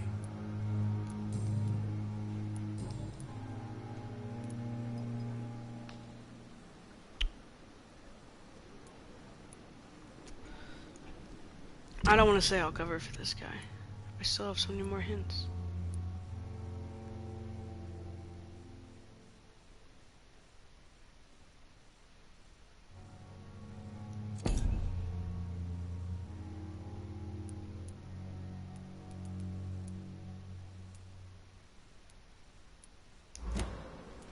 Goodbye, Dr. Tippett.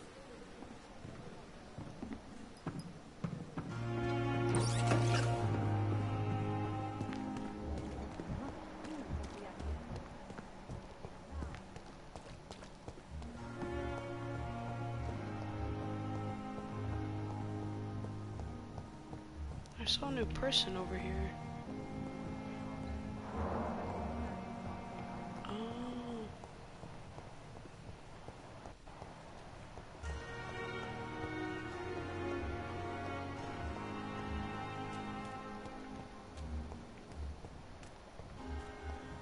should have considered the offer from that captain.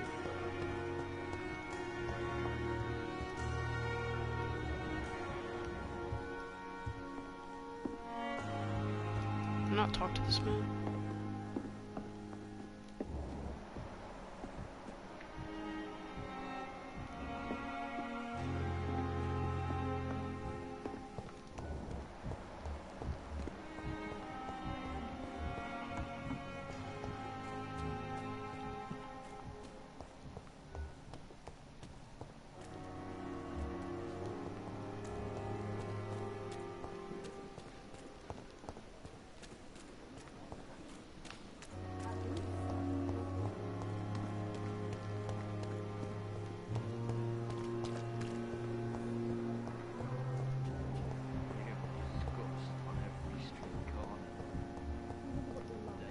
It's locked, all right.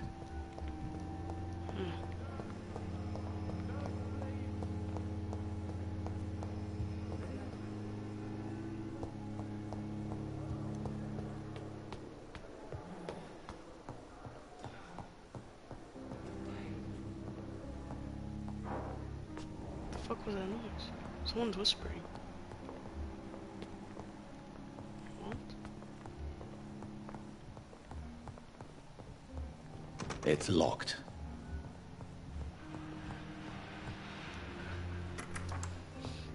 Please, Jonathan, come in. Fascinating, is it not? In the last decade, so many mysteries have been brought to light with our microscopes. The human body, biology's penultimate frontier. The more we explore its boundaries, the less we're able to trace a clear line between life and death. You, my friend, have a foot in both countries. The view must be vertiginous. It's at least as vertiginous as chatting about vampires with you, I would say. This must be all so new to you. This area of town, the hospital, a brand new life. How stimulating it must be. I wish I could share your enthusiasm, Dr. Swansea, but my condition defies scientific categorization. Undead? Unalive? Immortality defies logic. I cannot express my thrill at this serendipitous turn of events. The world's most eminent specialist in blood transfusions, a vampire. One might say a gift from heaven. It may seem strange, but your words have brought me some comfort here. Forgive me. I've been an admirer of your work for a long time, and now you are so much more than a brilliant physician. And please, call me Edgar.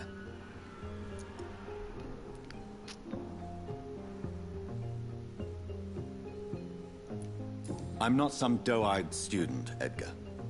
I understand we both have something to gain from this relationship.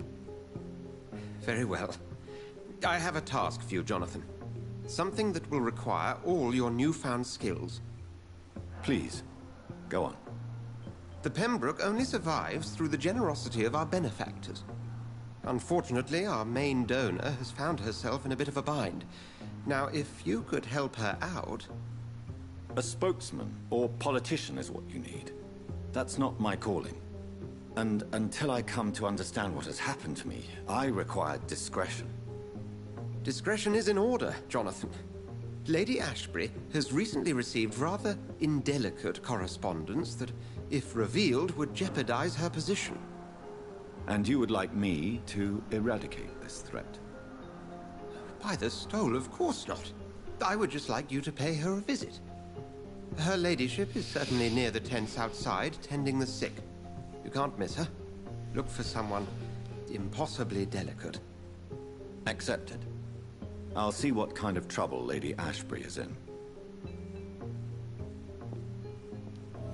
She pretty?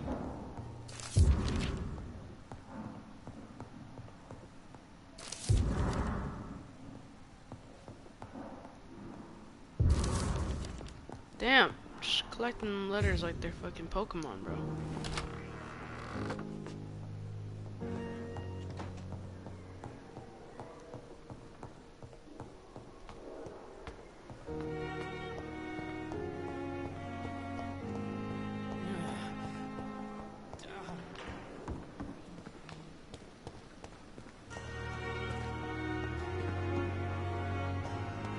Livy. Yeah. What's up? The flu took my dear wife, Emily. I take comfort knowing we'll soon be together again. Mr. Rainfield, that's no way to talk. You're in good hands here, and we'll be up again soon enough. That's the lady we met earlier. Now do me a kindness and get some sleep. I'll be back round later. Your words are kind, the blessings of an angel. You're the sweet, sweet lady of mercy.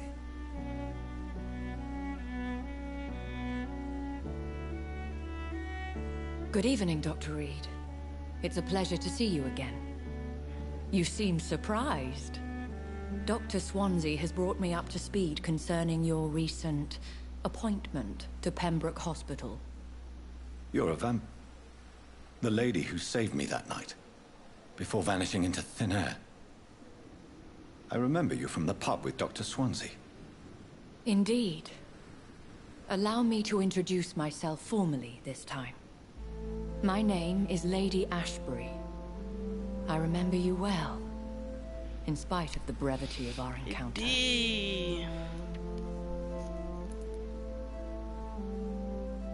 Apologies. You've taken me by surprise. I'm very happy to see you. The pleasure is mine, Doctor. I hope you're more disposed to Can I wife this woman up, or...? You must have countless questions, but our rather urgent matter first. Swansea has explained. My cover, if you prefer, has been compromised.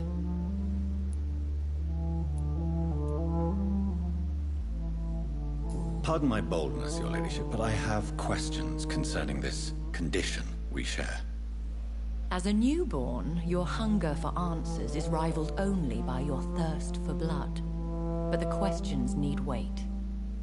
I'm a scientist. My trade is in the deciphering of mysteries, and I need information to feed my mind.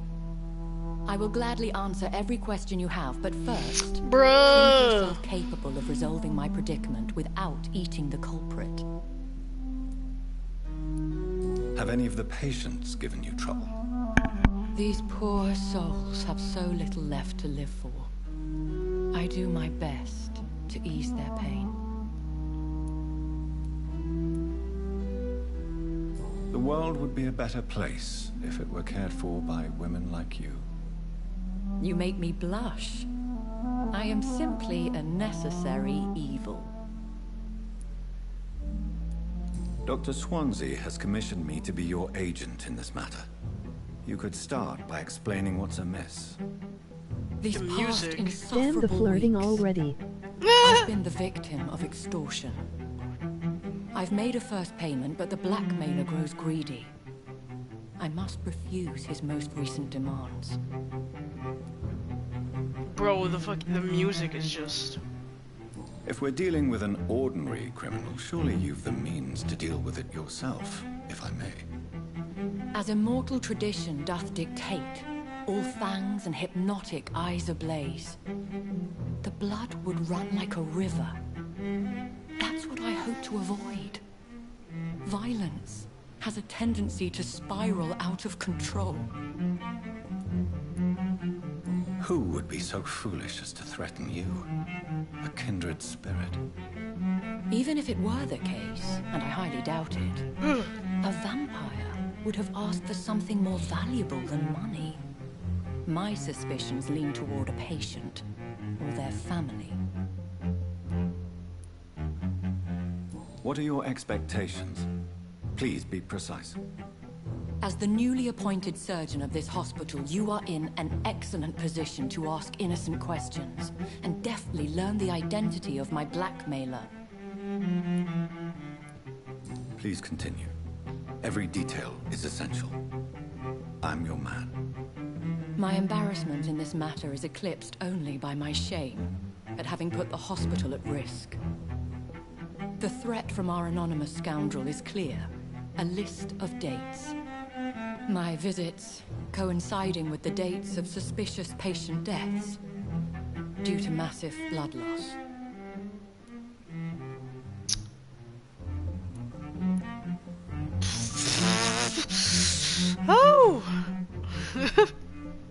That's funny, cause you know you're a vampire. I'll take care of it. Do you know where I should start? If that was the case, I'd settle the matter myself. You could talk to our local gossip, Harriet Jones. Not a pin drops here without her hearing about it. I'll meet that woman now. Oh, My that's life, why. as others know, is in your hands, Dr. Reed. I'm sure of your discretion, but I do fear your powers of persuasion will be put to the test.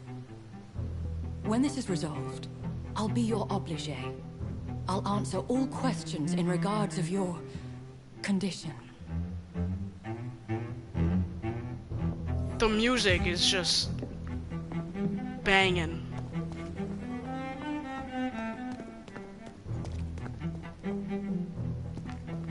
I agree, I like the music.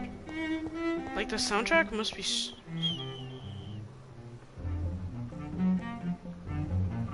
You are going to reveal all your secrets to me, even the darkest thoughts in your heart. My blood and soul.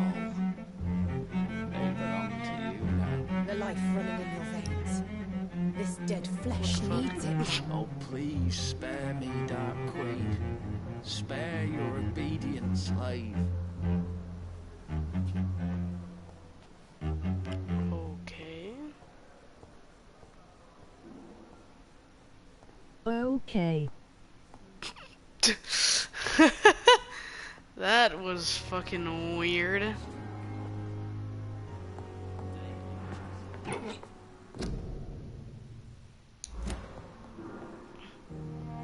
Hey, Miss Mayim. What? What? What is this? Who are you? Get out of my room. There's no need for alarm, madam. I'm Dr. Reed, the new surgeon. Preposterous. Dr. Reed, you say? I don't want some bumbling intern. The fuck? Where's Dr. Swansea? Please, calm down, madam.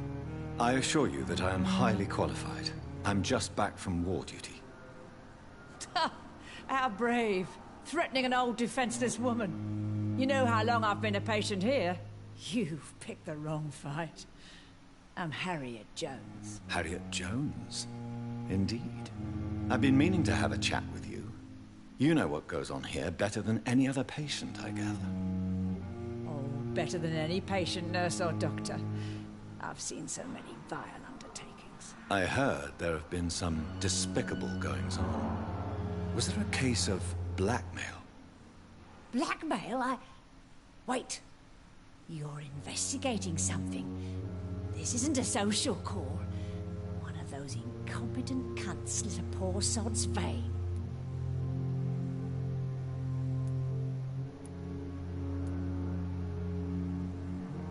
Did I already fuck it up? Oh no. Not about medical error? What? If I didn't know better, Miss Jones, I'd be inclined to say you enjoy this type of idle gossip. God's honest truth, Doctor. It's just the way it is here. Most of these bitches would let you freeze to death before getting you a blanket. I assure you, madam, this is not an investigation into a possible medical error. Debauchery, then? Nurses Crane, Hawkins, Brannigans, whores, all of them. Can't keep their legs shut. I've seen them scratching slutty sores. Really? Well, if you have irrefutable proof, I'll not have the staff behaving in such a manner here. This is your business, Doctor, not mine. But I swear one of the nurses is cavorting with some man on hospital hours. Thank you for your time, Miss Jones. You've given me something to go on. See you on the next round.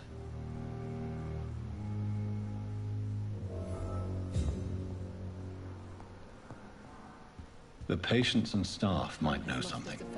I'll start my investigation with them. Continues.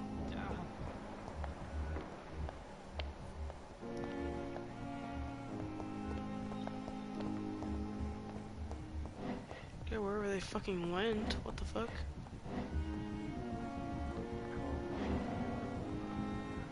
It's locked, all right.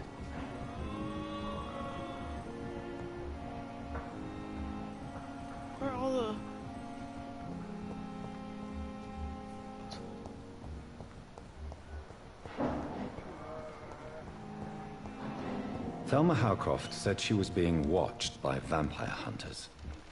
Where are they hiding? I should investigate. I understand you must be very angry about this unfair situation. I managed to arrange to have you buried in the same mass grave as your wife. I hope that might help. I cannot enter. Where did all the nurses go? Am I tripping balls, bro? The fuck?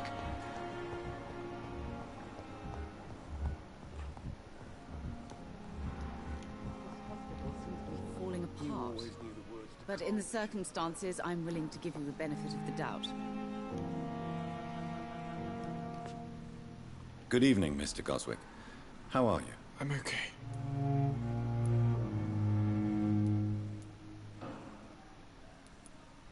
Have you heard rumors about blackmail in this hospital? No. But in the circumstances, I'm willing to give you the benefit of the doubt. I have to go now, sir. But don't hesitate to contact me if you need any help.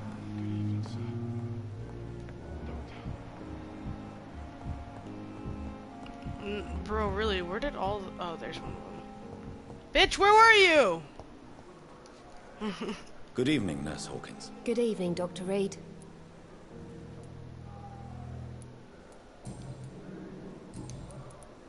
What can you tell me about the strange man visiting one of the nurses during her shift? Let me guess. You spoke with that old shrew, Harriet Jones. Do not pay attention to her, Doctor. She's full of fanciful tales. No matter how you feel about her, Miss Jones deserves our help. Who says I don't care for her? Hate is what keeps that old crone alive. She could have been telling the truth everyone about the in this mysterious hospital man. have That potty old mouth. bitch will end up in hell soon enough. Who cares if Well, it is London with like the Spanish flu going on, so I don't, it's not surprising no one's got fucking manners. Goodbye, Nurse Hawkins. Okay, where do the other nurses go? But like for real though, what the fuck? The main character has good manners though, haha.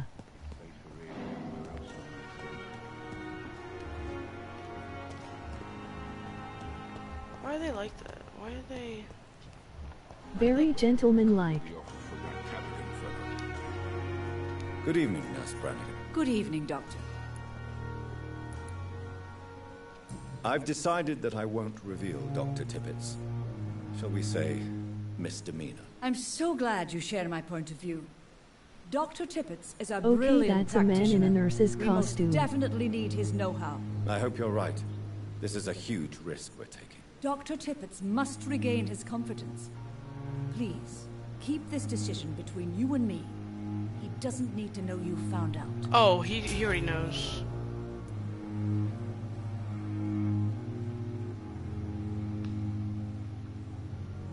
Do you know if any of the hospital staff have criminal backgrounds? The people who work here all come from very different backgrounds, Doctor. Just like the patients. That doesn't help me at all.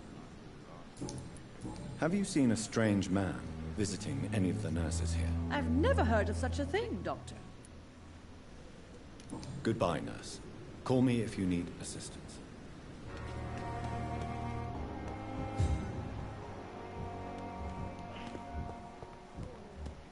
Why are there things pink? It's bothering the fuck out of me. Pippa. Where's the other one? Am I tripping?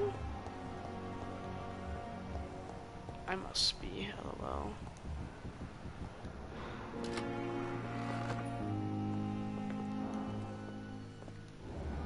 Why are we all glowing pink? Good evening, Mr. Goswick. How are you? This is not who I wanted to talk to. I have to go now, sir.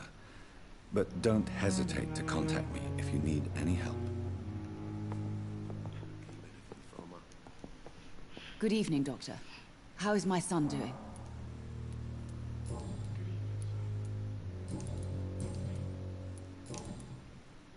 Have you heard rumors of blackmail going on in this hospital? Dr. Reed, are you trying to take advantage of me? Of course not, Mrs. Goswick. I'm just curious. Well, go be curious somewhere else, please. Motherfucker. Goodbye, Mrs. Goswell.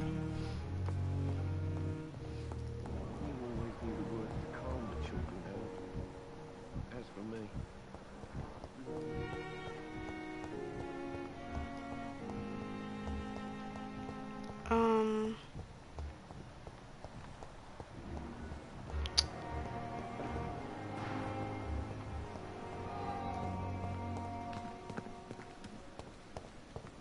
It's locked, all right. Where is she? Bro, what?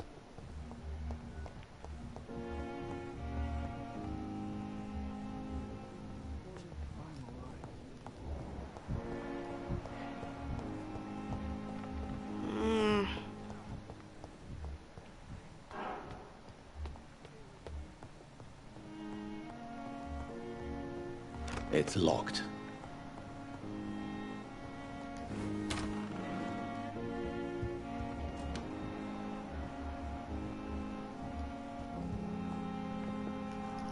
Do you need something, Jonathan?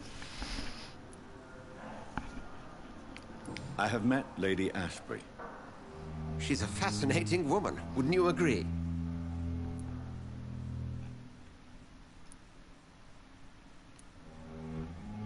She told me you've been doing all in your power to cure her addiction for blood.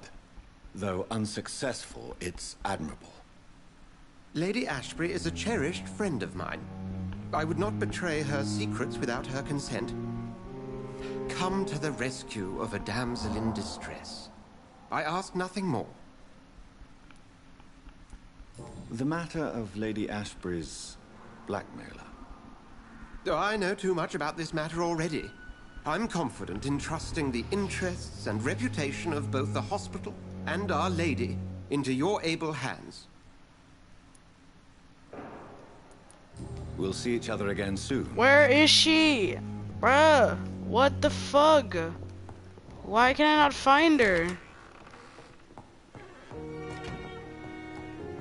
Oh my god, has she always been marked on the map? Oh my god, bro. Is she outside?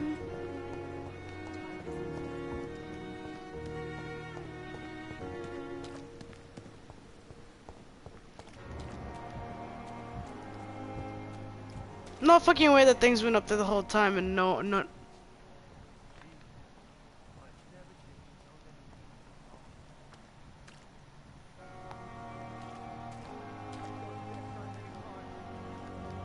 Oswald, you can't just die like this.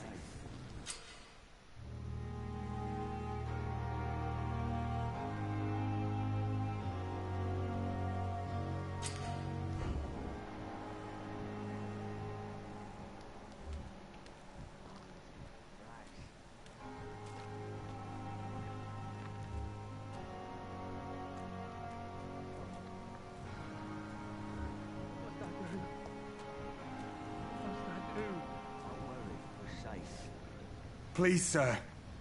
I need help bad. What's going on? I'm Blight, sir. Newton Blight. I've lost my mate.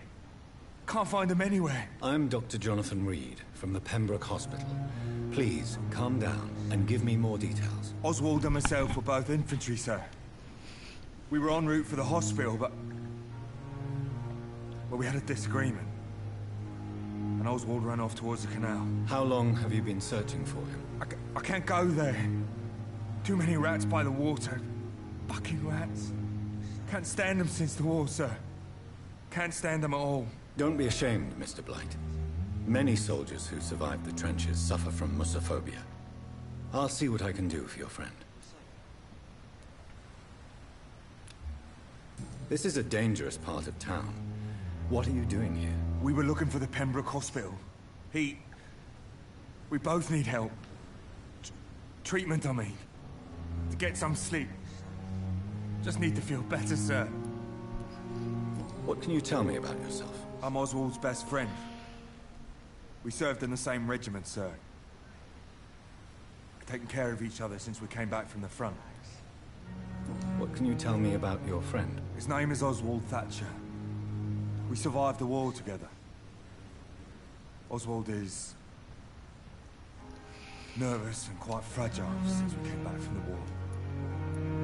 Where was your friend the last time you saw him? He went down by the canal. He didn't want to go to the hospital. I think he went to the sewers on purpose. So I couldn't go after him. I have all the information I need for now. If I find anything... Thank you, Dr. Reed.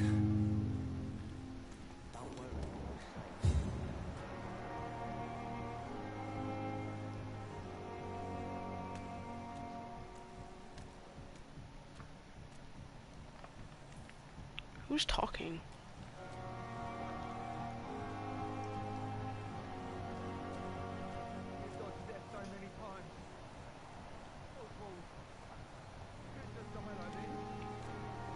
It's locked, all right.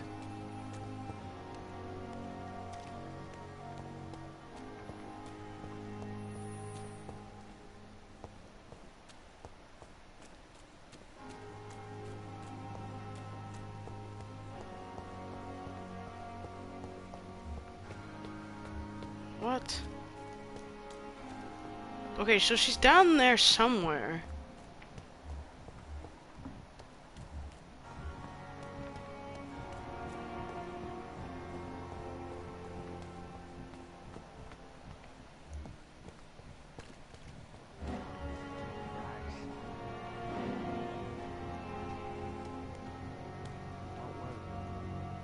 You're sure you don't come back with me? Nah, I have to see someone at the hospital. Be careful. You look so bad they may keep you as a patient. Fuck 'em. I don't like hospitals. Or doctors. Well then, when you go back to Whitechapel, you may find this That's useful. a lot of blood on her. What is it? A pass for a free medical exam by the best nurse available. Just read it. I don't read well, but thank you, I guess.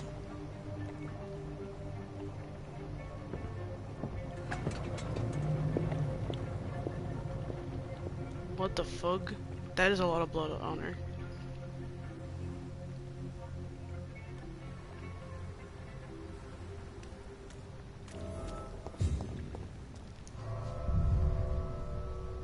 Oh, am I loading into a new zone?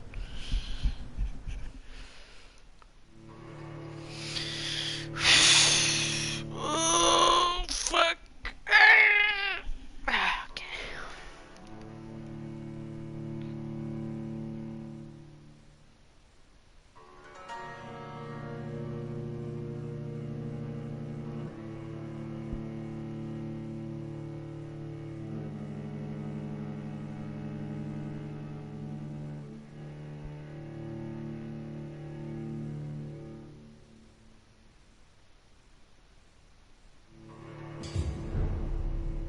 Okay, I'm going to go now. No! Have fun, Livy. No! Hey D! How dare you!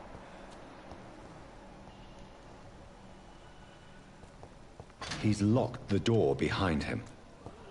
I need to find another way to follow him. Gotta eat dinner. No, AD!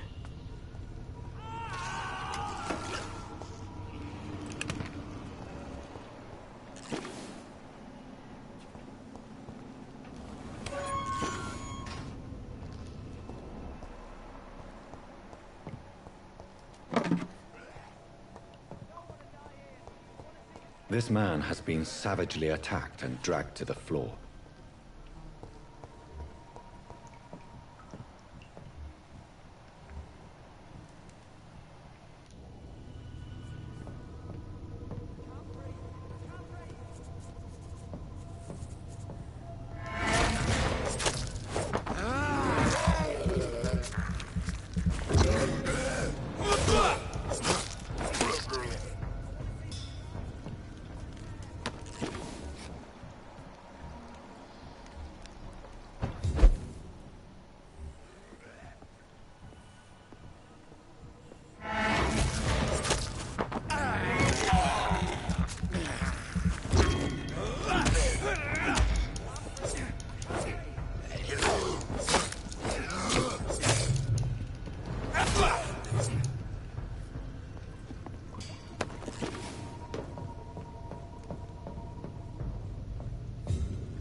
What sort of creature shit! is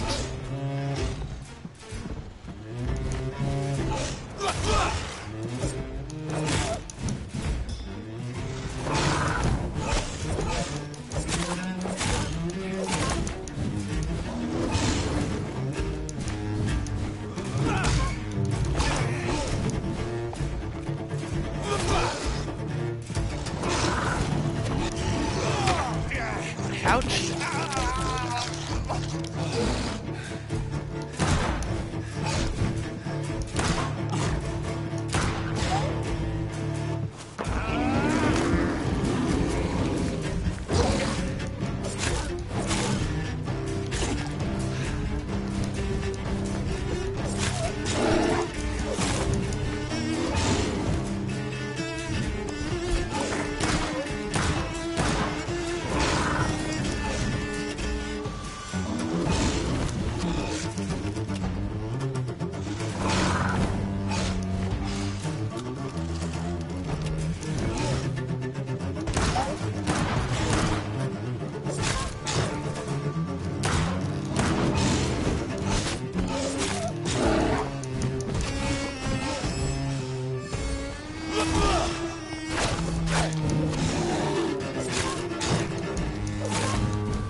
Fuck!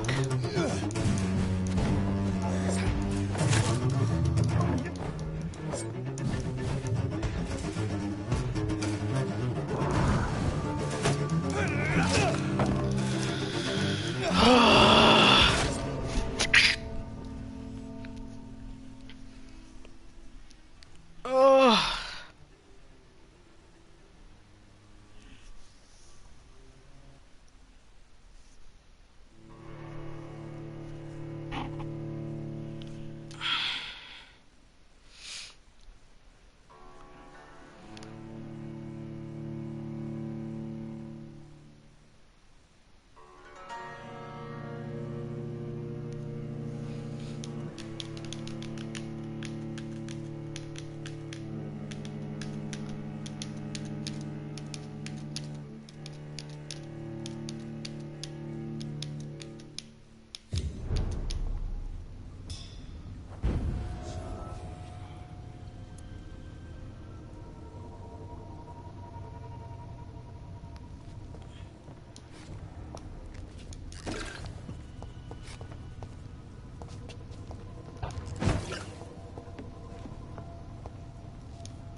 What sort of creature is this?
Here's what's left of him.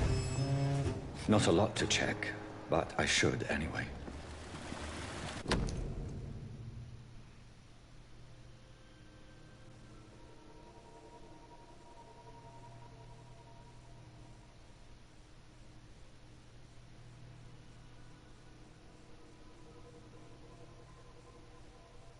Some voucher for a free checkup in Whitechapel.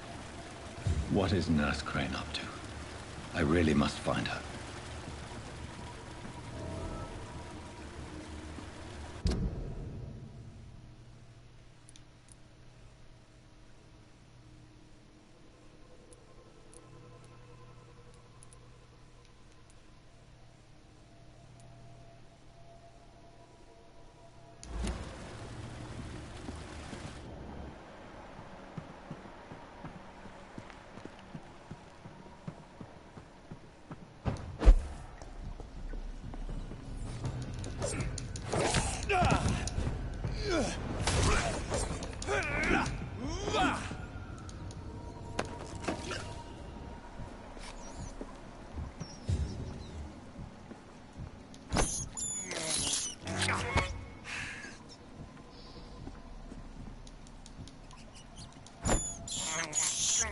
I can't believe I'm doing this.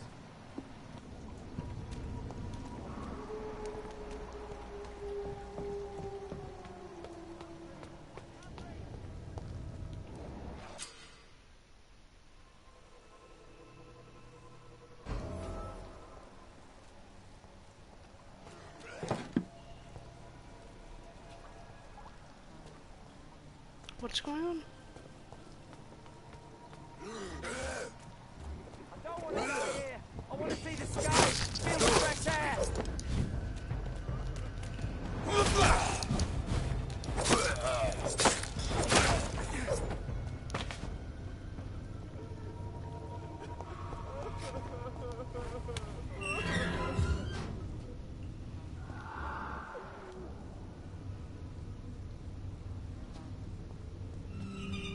Are you injured, sir? Help me get out of here. I need to get out. I'm Dr. Reed, and I'd be glad to help you, but you must calm down first.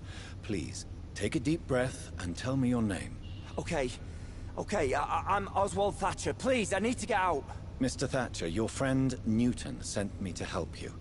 Do you remember him? Yes, I do. Good. Now leave this place and enjoy the cool night air. It's quite invigorating. I'm sure you'll feel better if you do.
Damn, why are there so many of them?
Fuck.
Hey, Doc.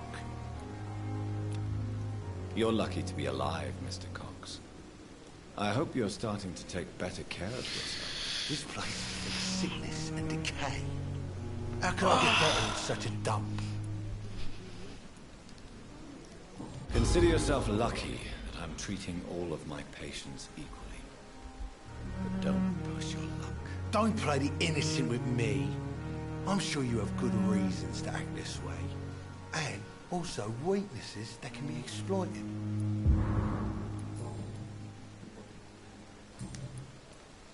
I'll leave you for now, Mr. Cox. Please, I feel sick. Get over here now.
Closed.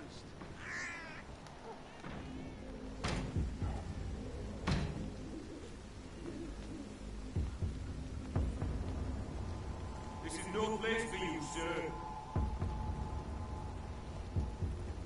It's closed.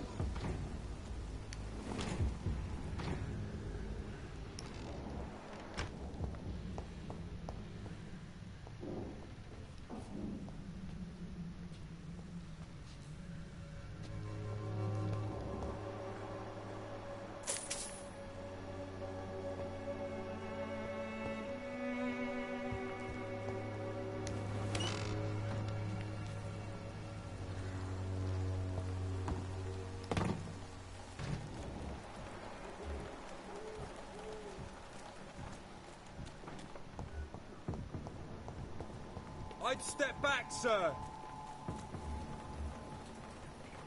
Are you deaf?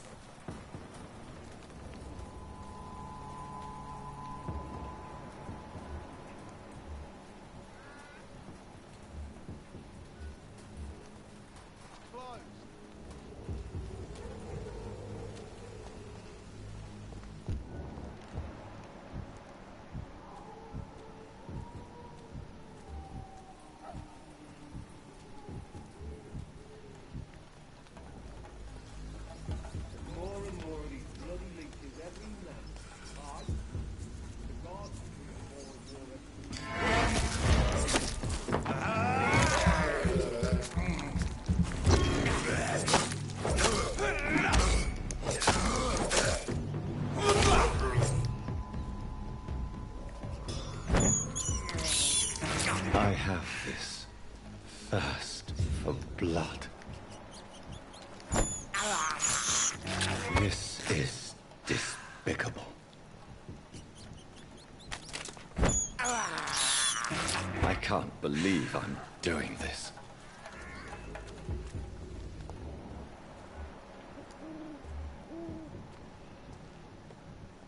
It's locked, all right.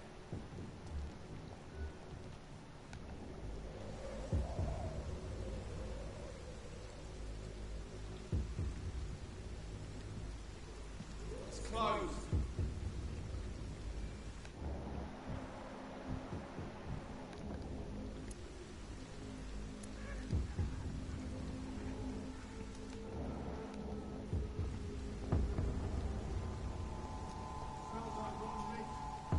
Best be off home. Sir! Step away now! Please open the door, sir.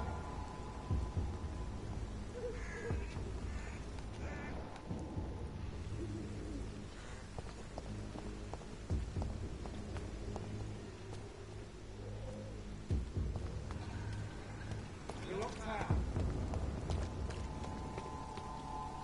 Sir, no civilians allowed. It's locked. Step away, sir. Turn around, sir.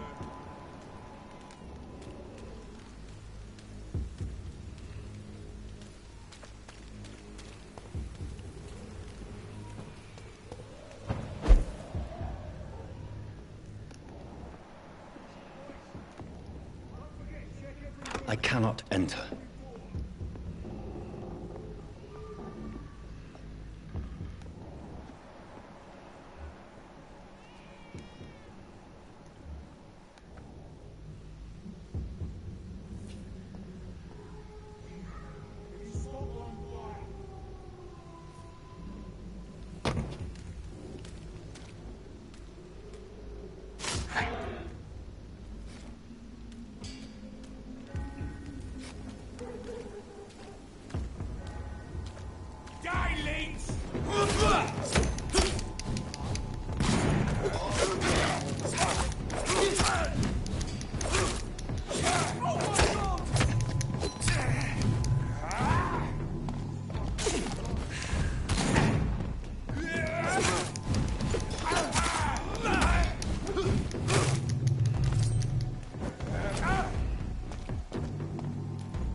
blood. This is despicable.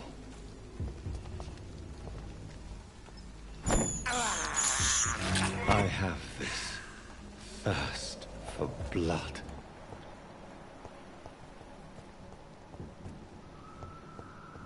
There's more and more of these bloody leeches every night.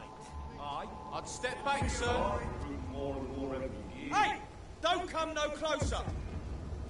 When did you join the guard? It's one of them!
Whitechapel.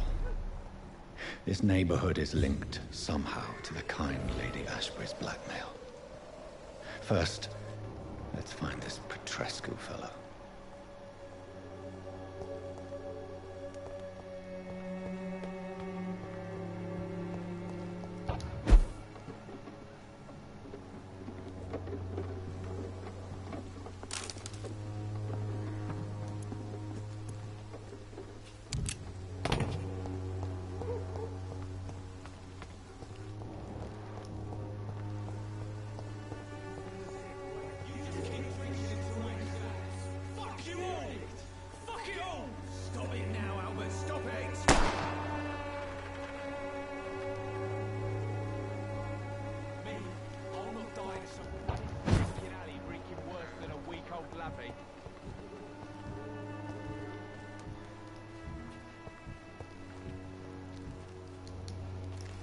What? Shooting a boy in the middle of a street. What?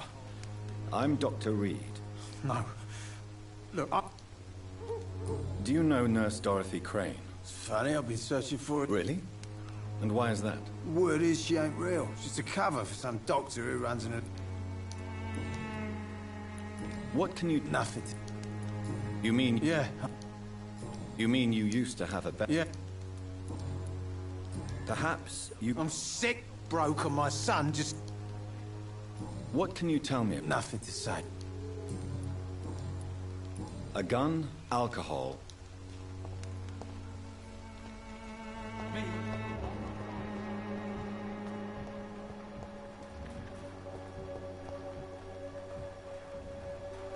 Good evening, miss. Good evening, sir. Are you interested in a miraculous cure for this unknown and deadly epidemic? Actually, I am. Then you have come to the right place. The famous Swanborough cordial is all you need to help keep you in perfect... Oh, really? What? Ah, my brother has spoken of your recent... Do you know Nurse Dorothy Crane? I don't like to talk about Competition, you say? Never met her, but it seems... Good. Its effectiveness has been proven by many. Even the flu.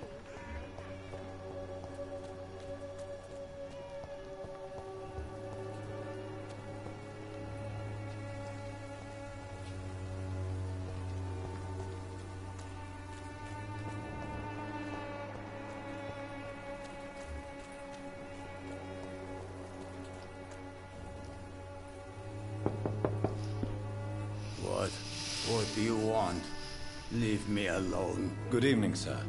I'm Dr. Reed. I'm looking for Nurse Dorothy Crane. There is no Dorothy Crane here. Now goodbye. I'm afraid this medical leaflet says the opposite, sir. Really? Well, I'm afraid I'm going to close this door right now. Go bother someone else, Mr. Doctor. To enter that house, I must discover who this man really is. Maybe I could start by observing what he's up to.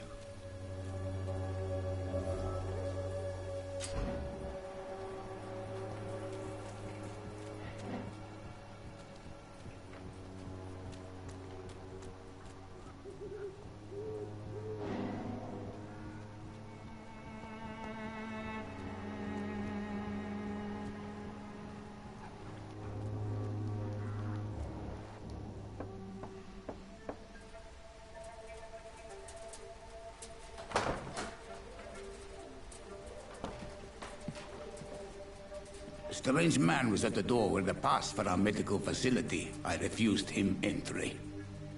Darius, how could you know he didn't need our help? His clothes were too finely tailored to be from Whitechapel. Perhaps just a friend of that stray poet who is always about. Richard Nithercott? No, not of the same cloth, this man. I suspect some machination from that journalist.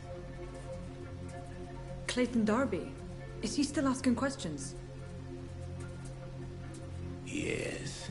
I saw him drifting around St. Mary's Church. I swear he is tracking me just downwind.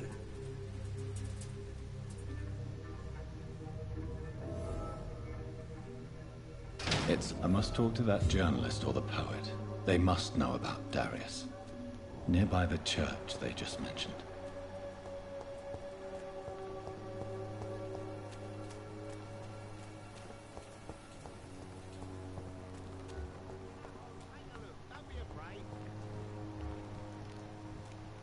Cheap price, good quality. Come on, take a look. Welcome, Don't sir. be afraid. Please, take a browse of my wares. I am Dr. Reed. I would like to ask you a few questions, if you don't mind. Doctor? Interesting. I'm Barrett Lewis. Usually I don't have time to waste with talk, but at this hour of the night I can hardly refuse.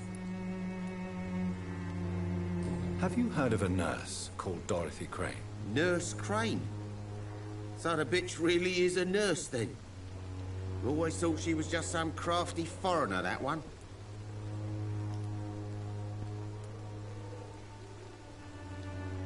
So she's trying to help her fellow immigrants. Why would that make her a villain? Dorothy Crane ain't even a real name. Something like Dorothea Craniu. Something like that. Came to England fleeing the war, I was told. That doesn't explain why she irritates you so much. Your precious Nurse Crane gives away medical supplies and prescriptions for free.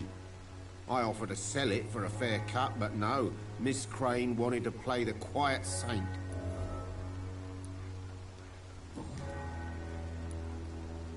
How is business around here? Business? I have no business. Between this racket, theft, and customers getting scared, I'm losing money every day. I see.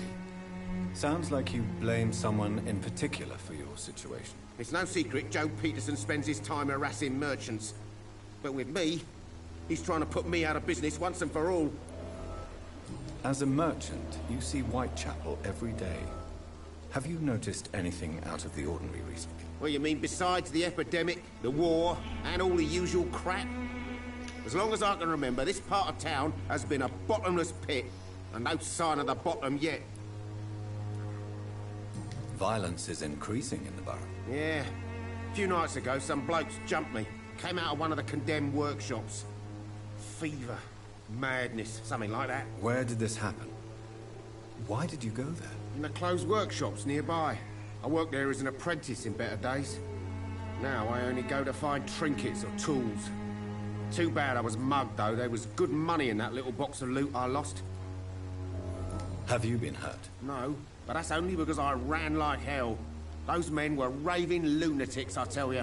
Not even able to speak anymore, just screaming.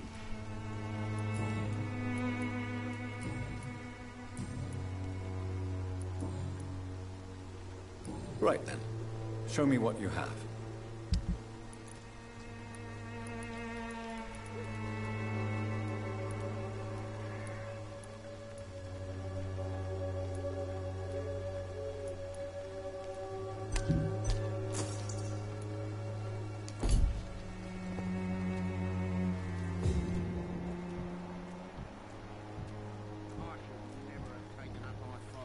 Excuse me, sir. I have a few questions for you. Another journalist? I didn't answer the first one, so piss off! I'm not a journalist, I'm a doctor. A doctor, you say?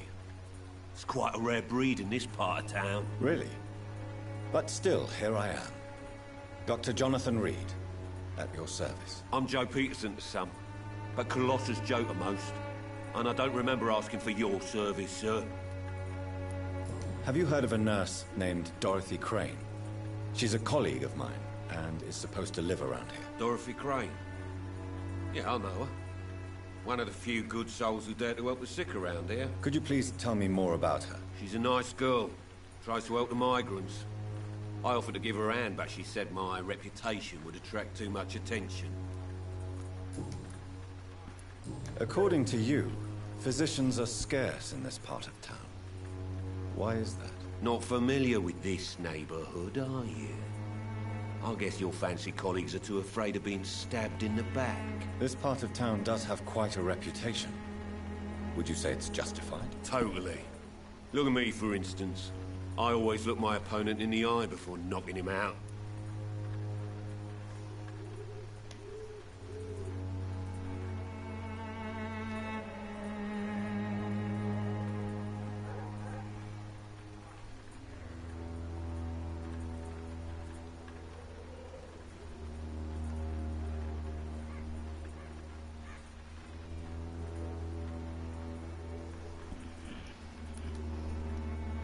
May I ask what you do around here? I do whatever I want, and sometimes even more. Now sod off.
How did you become the local bully everyone is afraid of, Joe? There's no pride in roughing up poor bastards.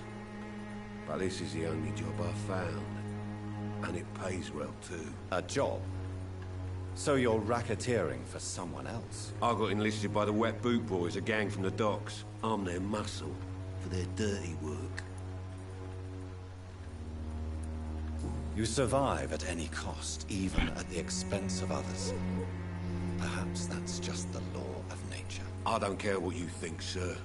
I do what I have to do for my own reasons, and that's that. I'm not sure Mr. Lewis would agree with your by all means necessary philosophy, sir. Oh, do you really think he's the poor victim here? Barrett can be as sneaky as anyone. Long ago, I even called the bastard my best friend.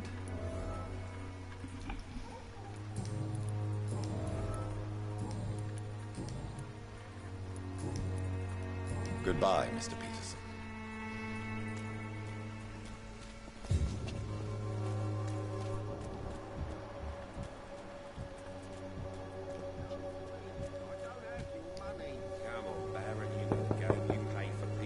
Hello, young man. I'm Dr. Reed, and I would like to ask you a few questions. May I enter, please? Sorry, no, sir. My father does not like people entering our house, you see. Your father is worried about you, boy. He asked me to look for you. So my father actually worries about me then? Okay then. Come on in. I'm Harry, by the way. Even my dreams are soaked with glue.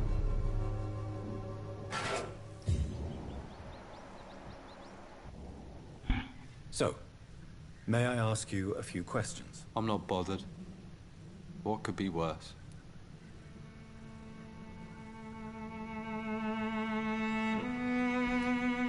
Do you know Nurse Dorothy Crane from the Pembroke Hospital? I'd like to know more about her. Yes, I know her. She came here to examine me when I was very sick. She said I should go out more.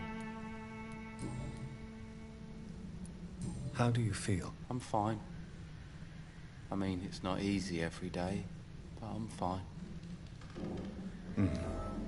Speaking of which, what can you tell me about your father? My father is an idiot who makes idiot things. That's all I have to say. Forgive my bluntness, young man, but you don't seem happy living in Whitechapel. Why should I? I never wanted to come here in the first place. It was my father's decision. And look around you. Does this look like a nice place to live?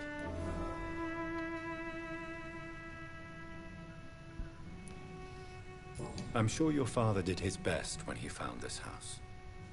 Times are tough for everyone, young man. That's exactly what my father says. Harry, you should be grateful for what you've got. But I wasn't even consulted when we moved here. If life here is so terrible for you, why don't you just leave this place? Have you ever spoken to your father about it? I don't go outside. It terrifies me so. I went outside once without my father noticing and I saw terrible things. Bloody and frightening things. So that's why you stay at home all day? For fear of the epidemic? I'm not afraid of disease or death, Dr. Reed. It's the living I'm afraid of.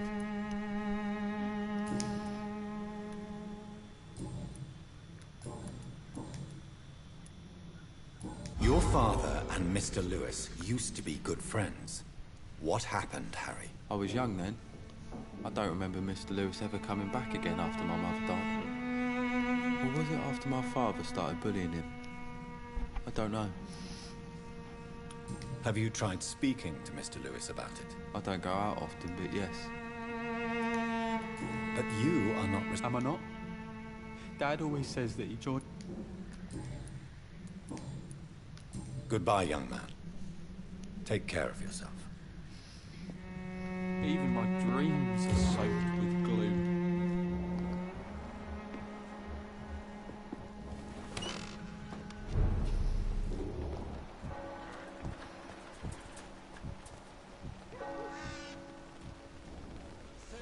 Don't be shy, handsome. What can Christina do for you? I'm not looking for what you're selling. But I'd like to ask you a few questions, if I may. I'm a doctor. Dr. Reed. All right then, but be quick. though I usually get paid when I open my mouth. Do you know Nurse Dorothy Crane from the Pembroke Hospital? Anything you could... I don't know her, but I know her name is Dorothea Crăciunescu. She came from Romania like me and many others. You seem to respect her. Dorothea helps the sick people of Whitechapel. Everyone should respect that. Christina, have you been examined?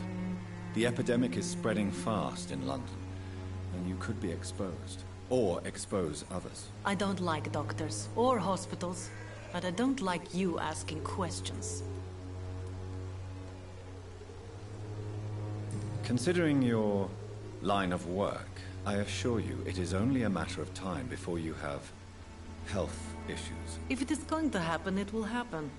Right now, I need money. That's what's important. You can put your own life in danger, that's your decision. But what about your clients? If you're contaminated, you will put them in danger too. And you think that would worry me? If you knew the men I deal with, their health would not be what you'd worry about.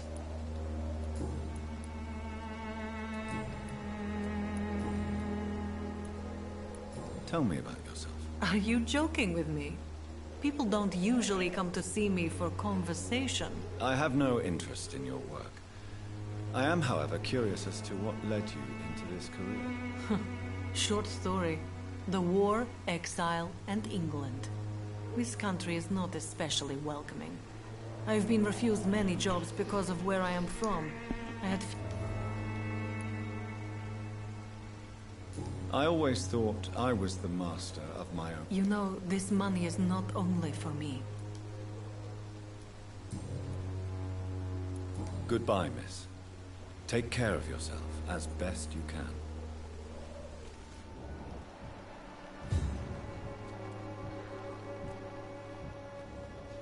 Good evening, Christina. Change your mind, Mr. Reed? Do you need any assistance, Miss Popper? It depends on the price of your medicine. I am shocked that you would think I am that sort of man. Forgive my suspicion. I'm so used to liars with good manners. Thank you, sir. Goodbye, miss. Take care of yourself as best you can.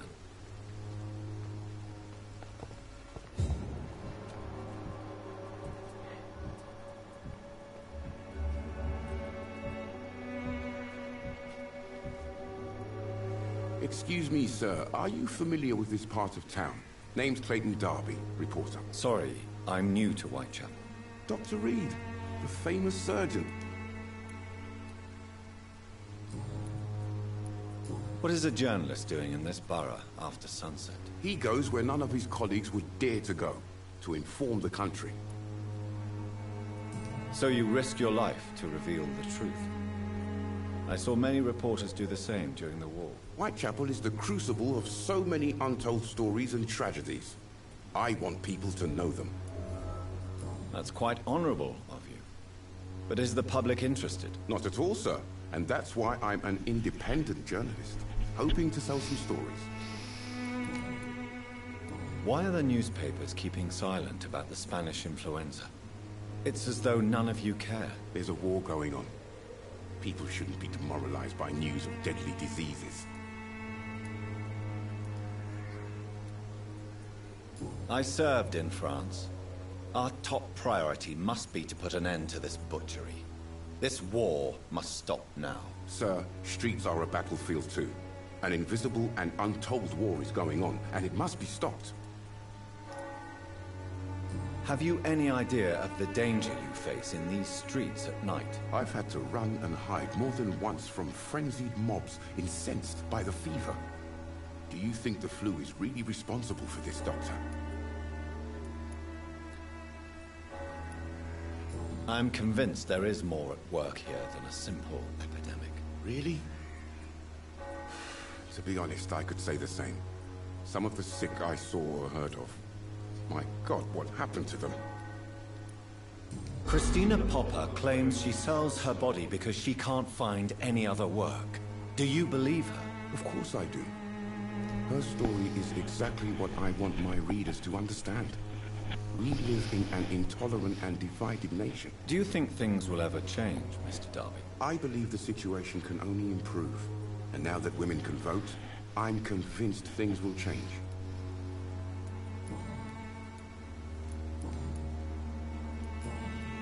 I heard you're investigating an underground medical dispensary in Whitechapel. What do you know about it? Not much, I'm afraid. They are wary of strangers, and I'm not really an acquaintance of theirs. Why do you care?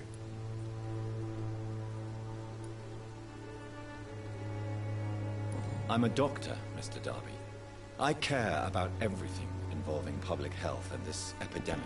Are you sure you're not just concerned about the repercussions that a scandal involving a certain Nurse Crane from the Pembroke Hospital would bring? Without a doubt, you are a damn fine journalist, Mr. Darby. What do you know of her accomplice, a man named Darius? I don't know much about the man. He's very cautious. Never goes out. Doesn't seem to have any friends or family. He has no relatives at all? No. Except for that strange man, a poet named Richard Nethercott, who sometimes comes by. Darius would never let him in. Where can I find this Mr. Nethercott? He spends most of his time lurking around Whitechapel. He never... No. A few days ago, he unexpectedly did. Really? How do you know? He went to the nearest mailbox, but just before posting his letter, he ripped it up and threw it away. Goodbye, Mr. Darby. Farewell.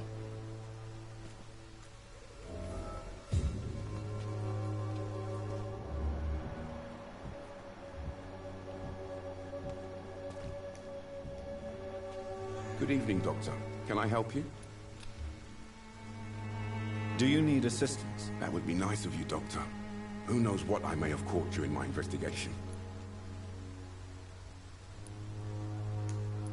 I will see you later. Goodbye, Mr. Darby. Farewell.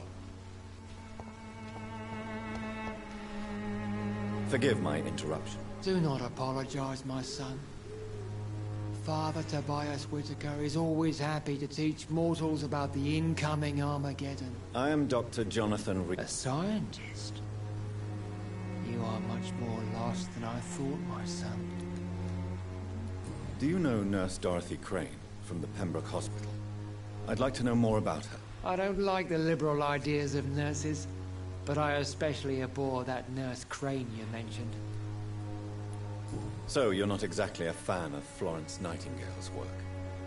But nurses are essential for modern healthcare. Nuns should be the only women allowed to take care of male patients. It's obvious only they have the necessary moral fiber. Why do you hate Nurse Crane more than other nurses? Before coming to London, she was a member of the communist resistance in her country. That's what happens when you let a woman get involved in politics. Have you any friends? Any family left in these terrible times? No. But I have a disciple I see as my son. He is so devoted. I sent him to preach the good word in the heart of this corrupted city. Where did you send him? I sent Samuel to the Stonebridge Cemetery, where the pestilence and evil grows night after night. You sent him on some preaching crusade during the epidemic? As a true believer. Excuse me, show him what women can do.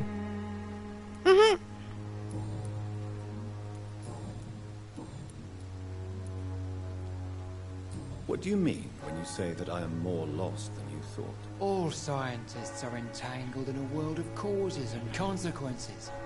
And most of them can't see the plain truth. Quite a judgmental opinion, if you ask me. But what do I know? Blinded by science as I am. But you are seeking answers, aren't you? Answers about the Armageddon about to strike the city. Answers about the hidden truth. I like this jacket I'm wearing. Well, I suppose I can spare a few minutes listening to your so-called truth. As a doctor, you must be aware of the decimating epidemic. But let me tell you that this so-called Spanish flu is just the beginning of the end. What do you mean? The beast is finally revealing itself, corrupting the flesh and the heart of men. With my own eyes I have seen them, those minions from the abyss. Really? And what would be your answer to this biblical threat? We must fight the disease before this legion outnumbers us. But not with scalpels and microscopes. No. What is left then? Cleansing fire. Oh, fuck. Tell me, Tobias, what exactly is your plan concerning the cleansing of this city? God will recognize his own. More than once this city has risen from the ashes, hardened and purified by the flames.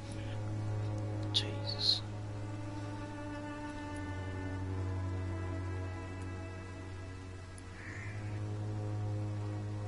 Purification by fire has proved useful, but where do you stop? Burn the clothes? The buildings? The corpses? Worse? Your lack of faith is predictable. But my task is to convince rational minds like yours to see the light. This is God's will. You're mad. And dangerous. My son, if you've... Joseph, a fool. Vicar Larrabee of St. Mary's Church.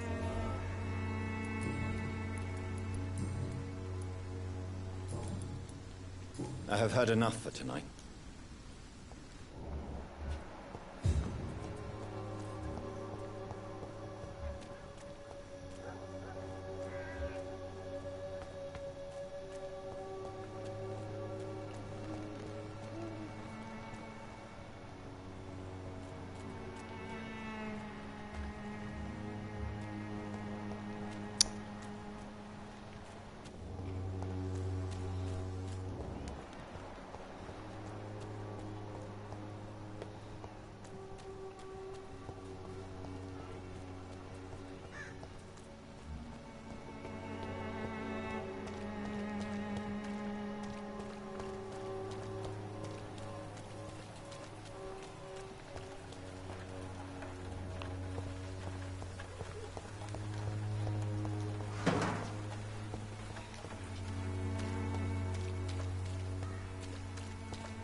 I cannot enter.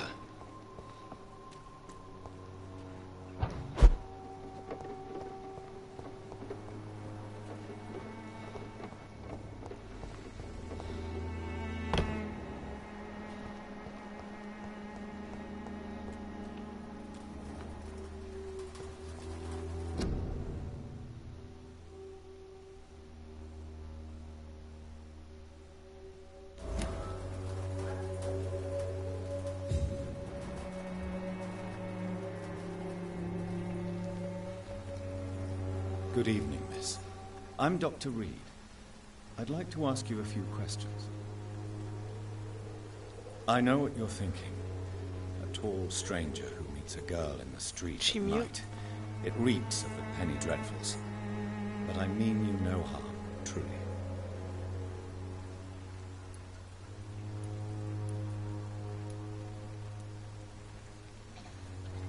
Camellia, I know you work for Dorothy Crane. Please tell me about her secret dispensary. A stubborn and mute comrade. Nurse Crane and Darius Petrescu have been clever. I know you understand what I'm saying. Your silence has nothing to do with you being mute, does it?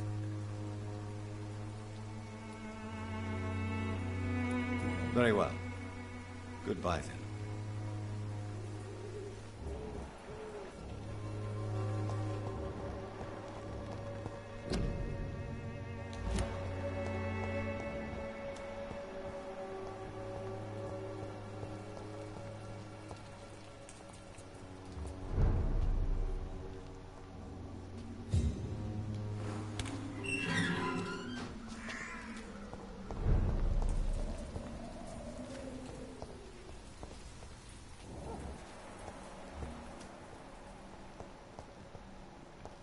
It's locked, all right.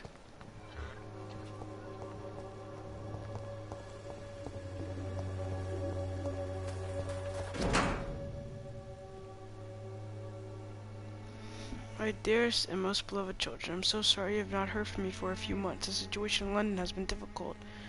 I know it may sound selfish and silly when you, my children, are still living in a country consumed by war. But there's also a war going on here in England, a war against poverty and against injustice.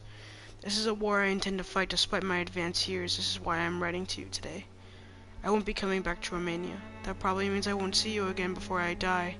Don't be sad, my darlings. You've grown up now, and you have children of your own. You know the sacrifice we sometimes must accept to make the world a better place. This is one I must make now, to feel useful one more time. I wish you a long and happy life. Kiss my grandchildren for me, and remember that your father loves you all the way from this cold, damp country. I am, as ever, your loving father. The content of Darius' letter to his children could give me more leverage to enter. Oh, that's church.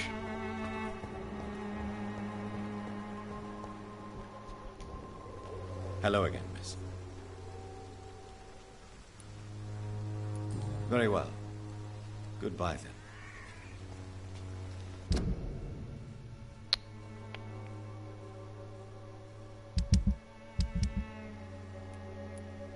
Damn, everyone is sick.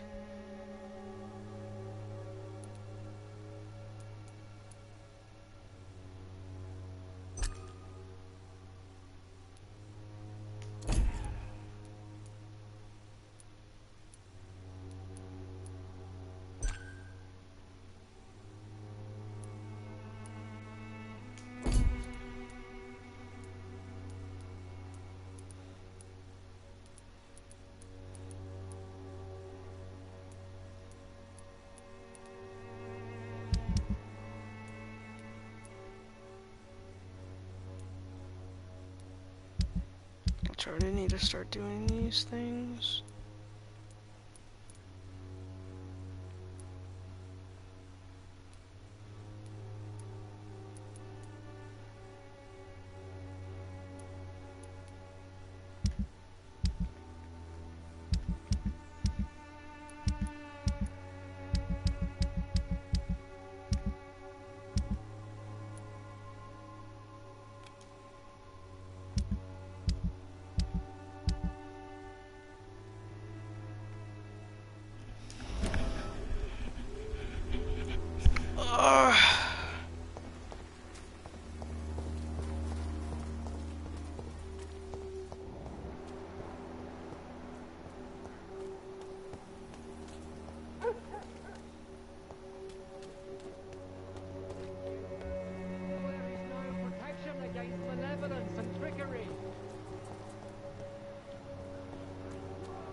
Easy, boys. Don't forget, check every room. Stupid fucking beast! Killing's all you deserve. Oh my god.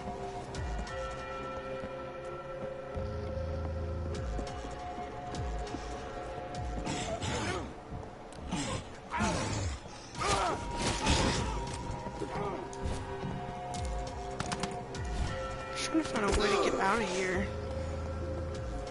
Oh.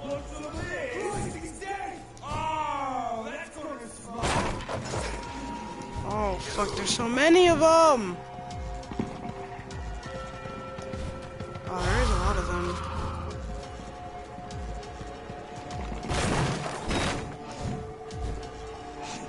Ah! Why are there so many?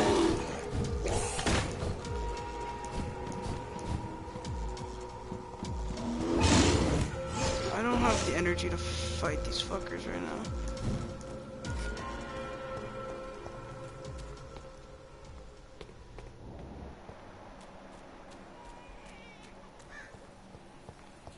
fuck did I just do? I think I just went out in a circle. Oh, I totally just did. Go around in a fucking circle. How do I get out of here?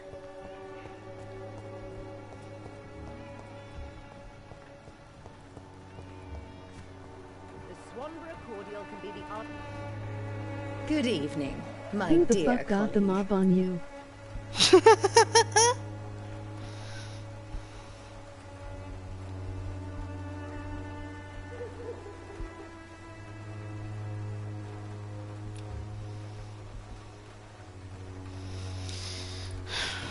Fuck. Tell me, who intrigues you most in Whitechapel? The region itself is something to see, but I would say Camellia the mute florist who gives away her flowers. What do you think of the locals? Most of them are afraid or desperate. They all come to me eventually for my remedy. Is there anyone I should avoid? Cadogan Bates, without a doubt. The bloody bastard remorselessly exploits poor migrants as soon as they get here.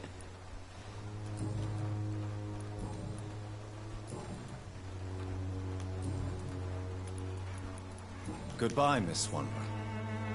Perhaps we'll talk again.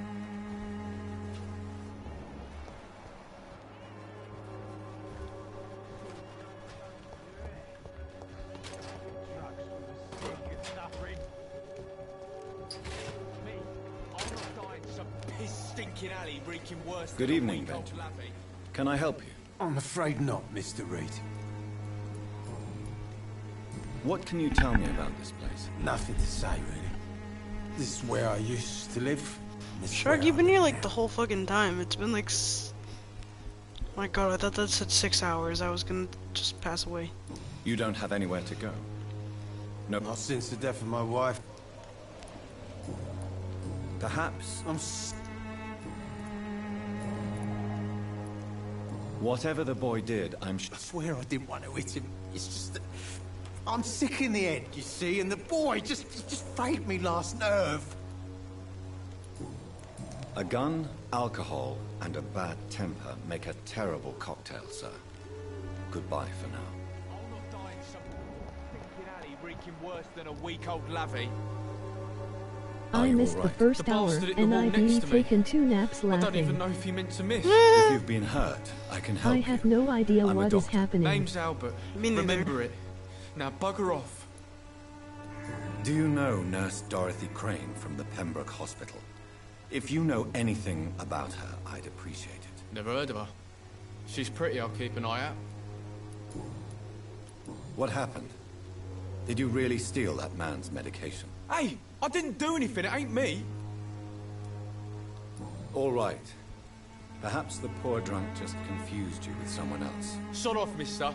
You ain't got no clue what's going on here. Bastard was a soldier in the war, so now he's got the right to shoot me. It's true. I'm not familiar with this part of town. Perhaps you could help me. I said sod off. Go find yourself another guide.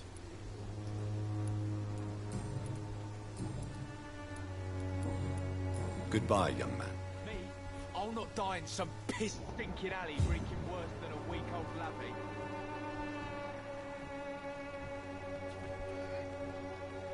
Okay, I really don't know where I'm heading.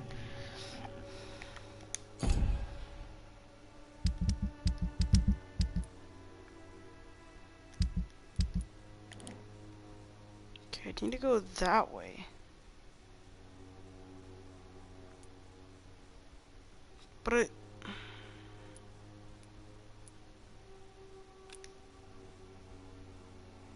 go this way.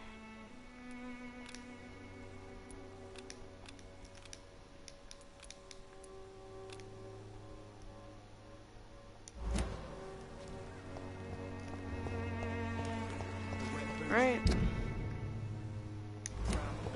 Someday you'll understand.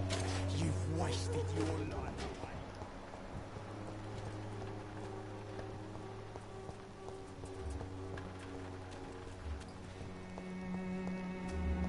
When science fails, this elixir will give you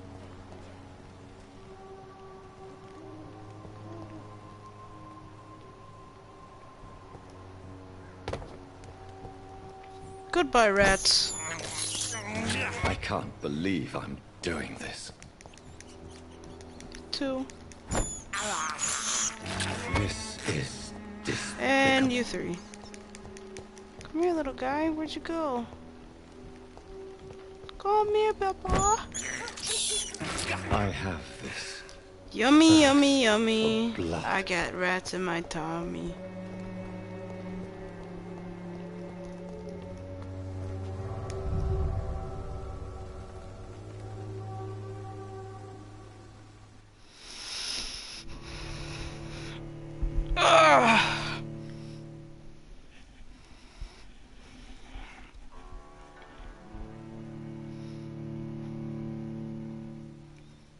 Let the bodies hit the floor.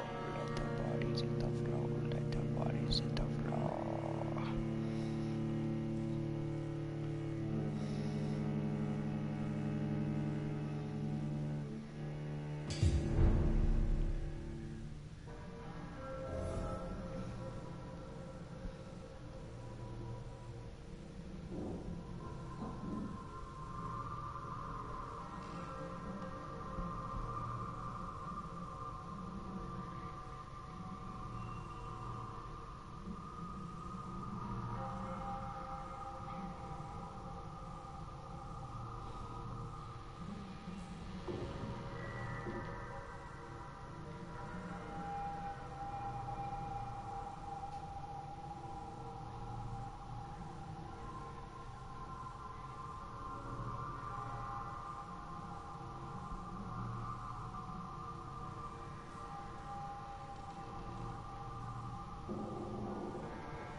Whoops. Damn, there's so much blood in this bitch. Me and my period. Sorry, that was not a good joke.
Fatigue, bronchitis.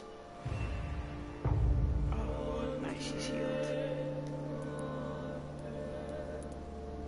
Headache.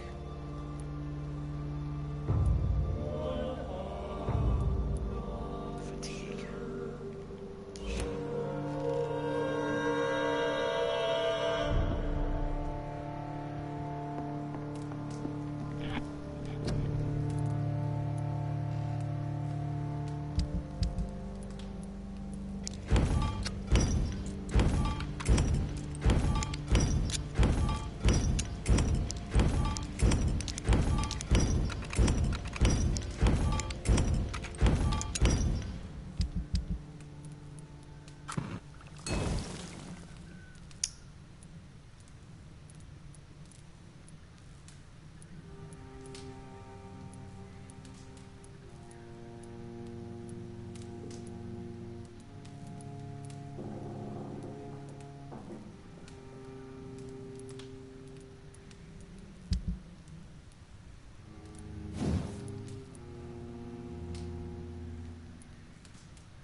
Yeah, no, not about that life.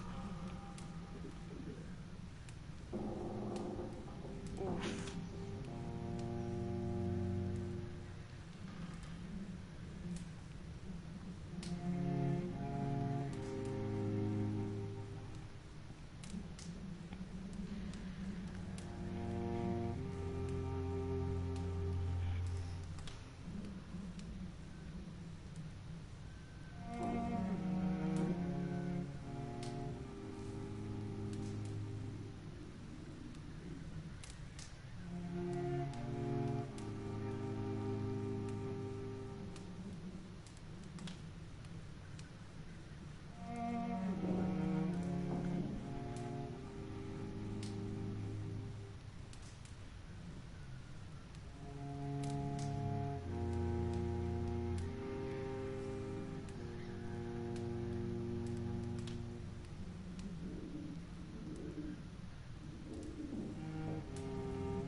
Beta.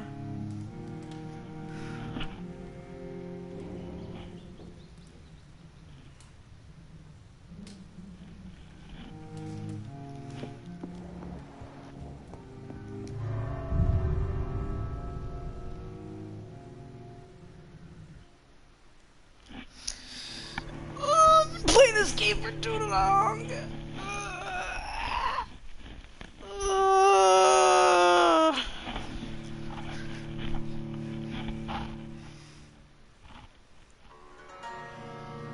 It's just phenomenal to know that I've played this game so long that Shark has had 2 naps.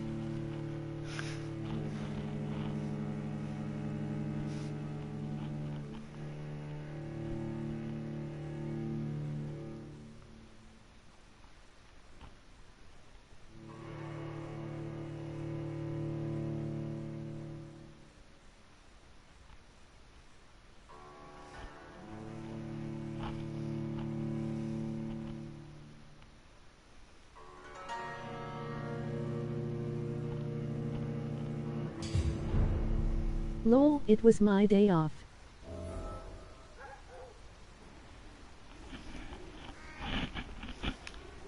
So I am super chilling.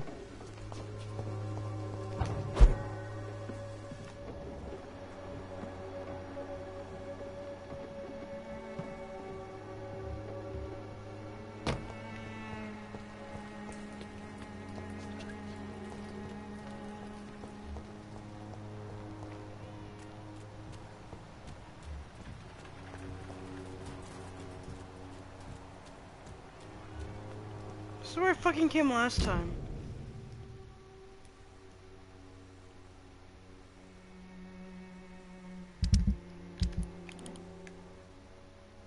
But I can't get through this way. What the fuck am I... Am I supposed to go through the chapel?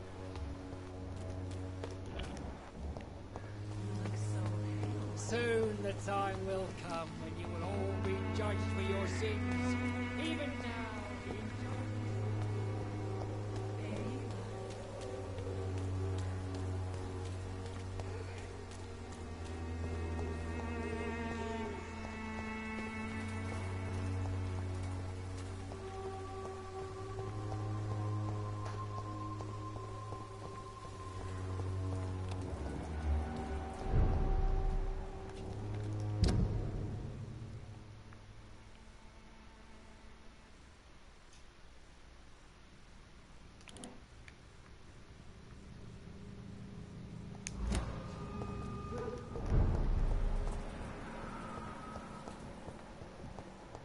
This is the way I need to go, but I can't get in this way.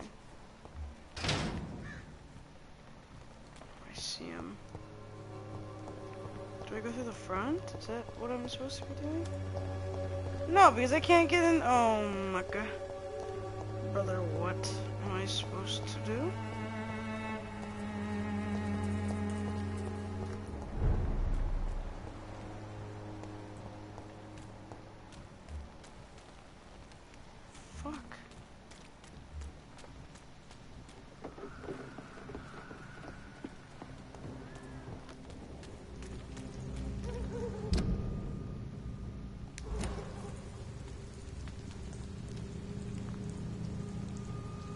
Is that the cross?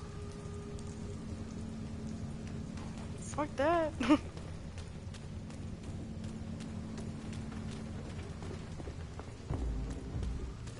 Sorry, sir.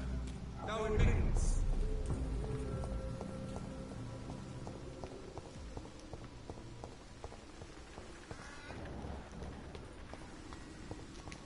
I literally don't know what I'm doing wrong.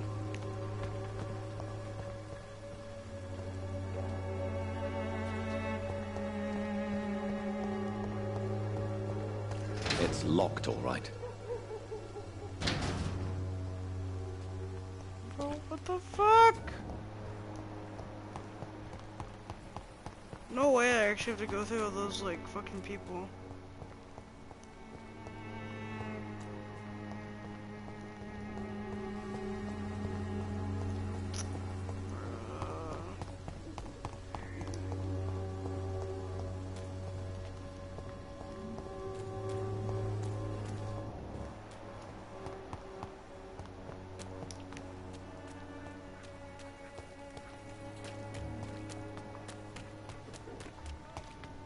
Imprisoned by your daily routine, unable to see the truth. Oh shit, let's go.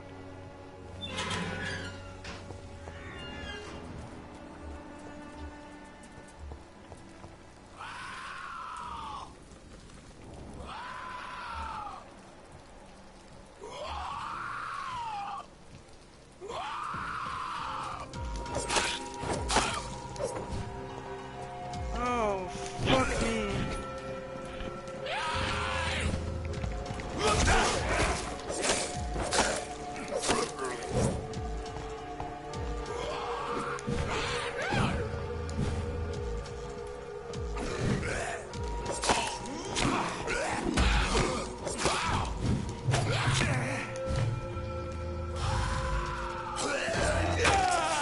God fucking damn it.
Can breathe its own beauty and...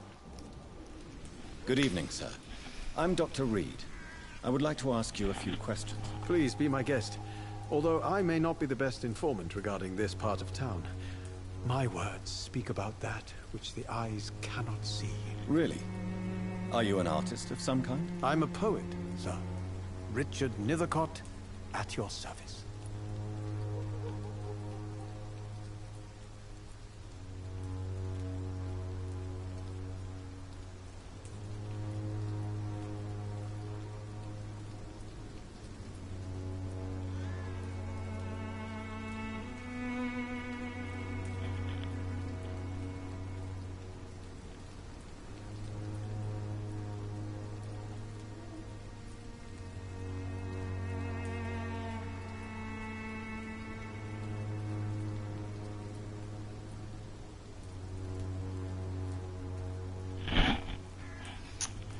May I ask you a few questions about the district? Extraordinary part of town, is it not?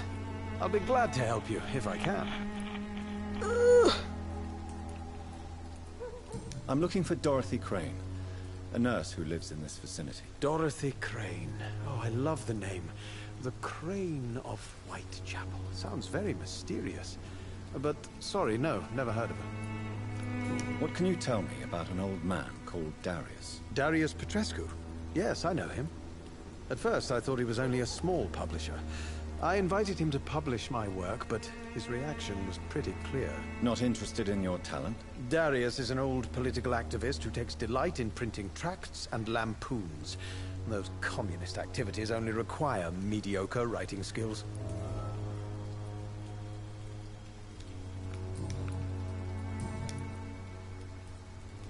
Are you aware that your life could be in danger in this part of town?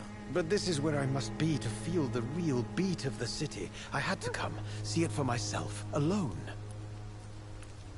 I understand your need for solitude, but it's not safe around here. I don't care. I don't have many friends, Doctor, and my family despises me. If some misfortune came upon you, who would be here to help? My God! Well, you for a start, my dear Doctor. Oh, shit. Ah. May I ask what you're doing at this hour? Not at all. I'll leave you alone, sir. Oh, I'm ending stream This is here. a bit less of a mystery now. It should not be that. How do I save? Can I even save in this game?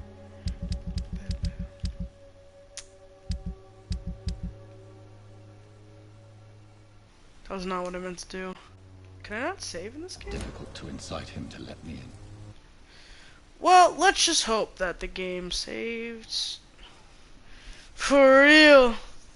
I'm going, y'all. I need to do something else. See ya. Love ya. Bye.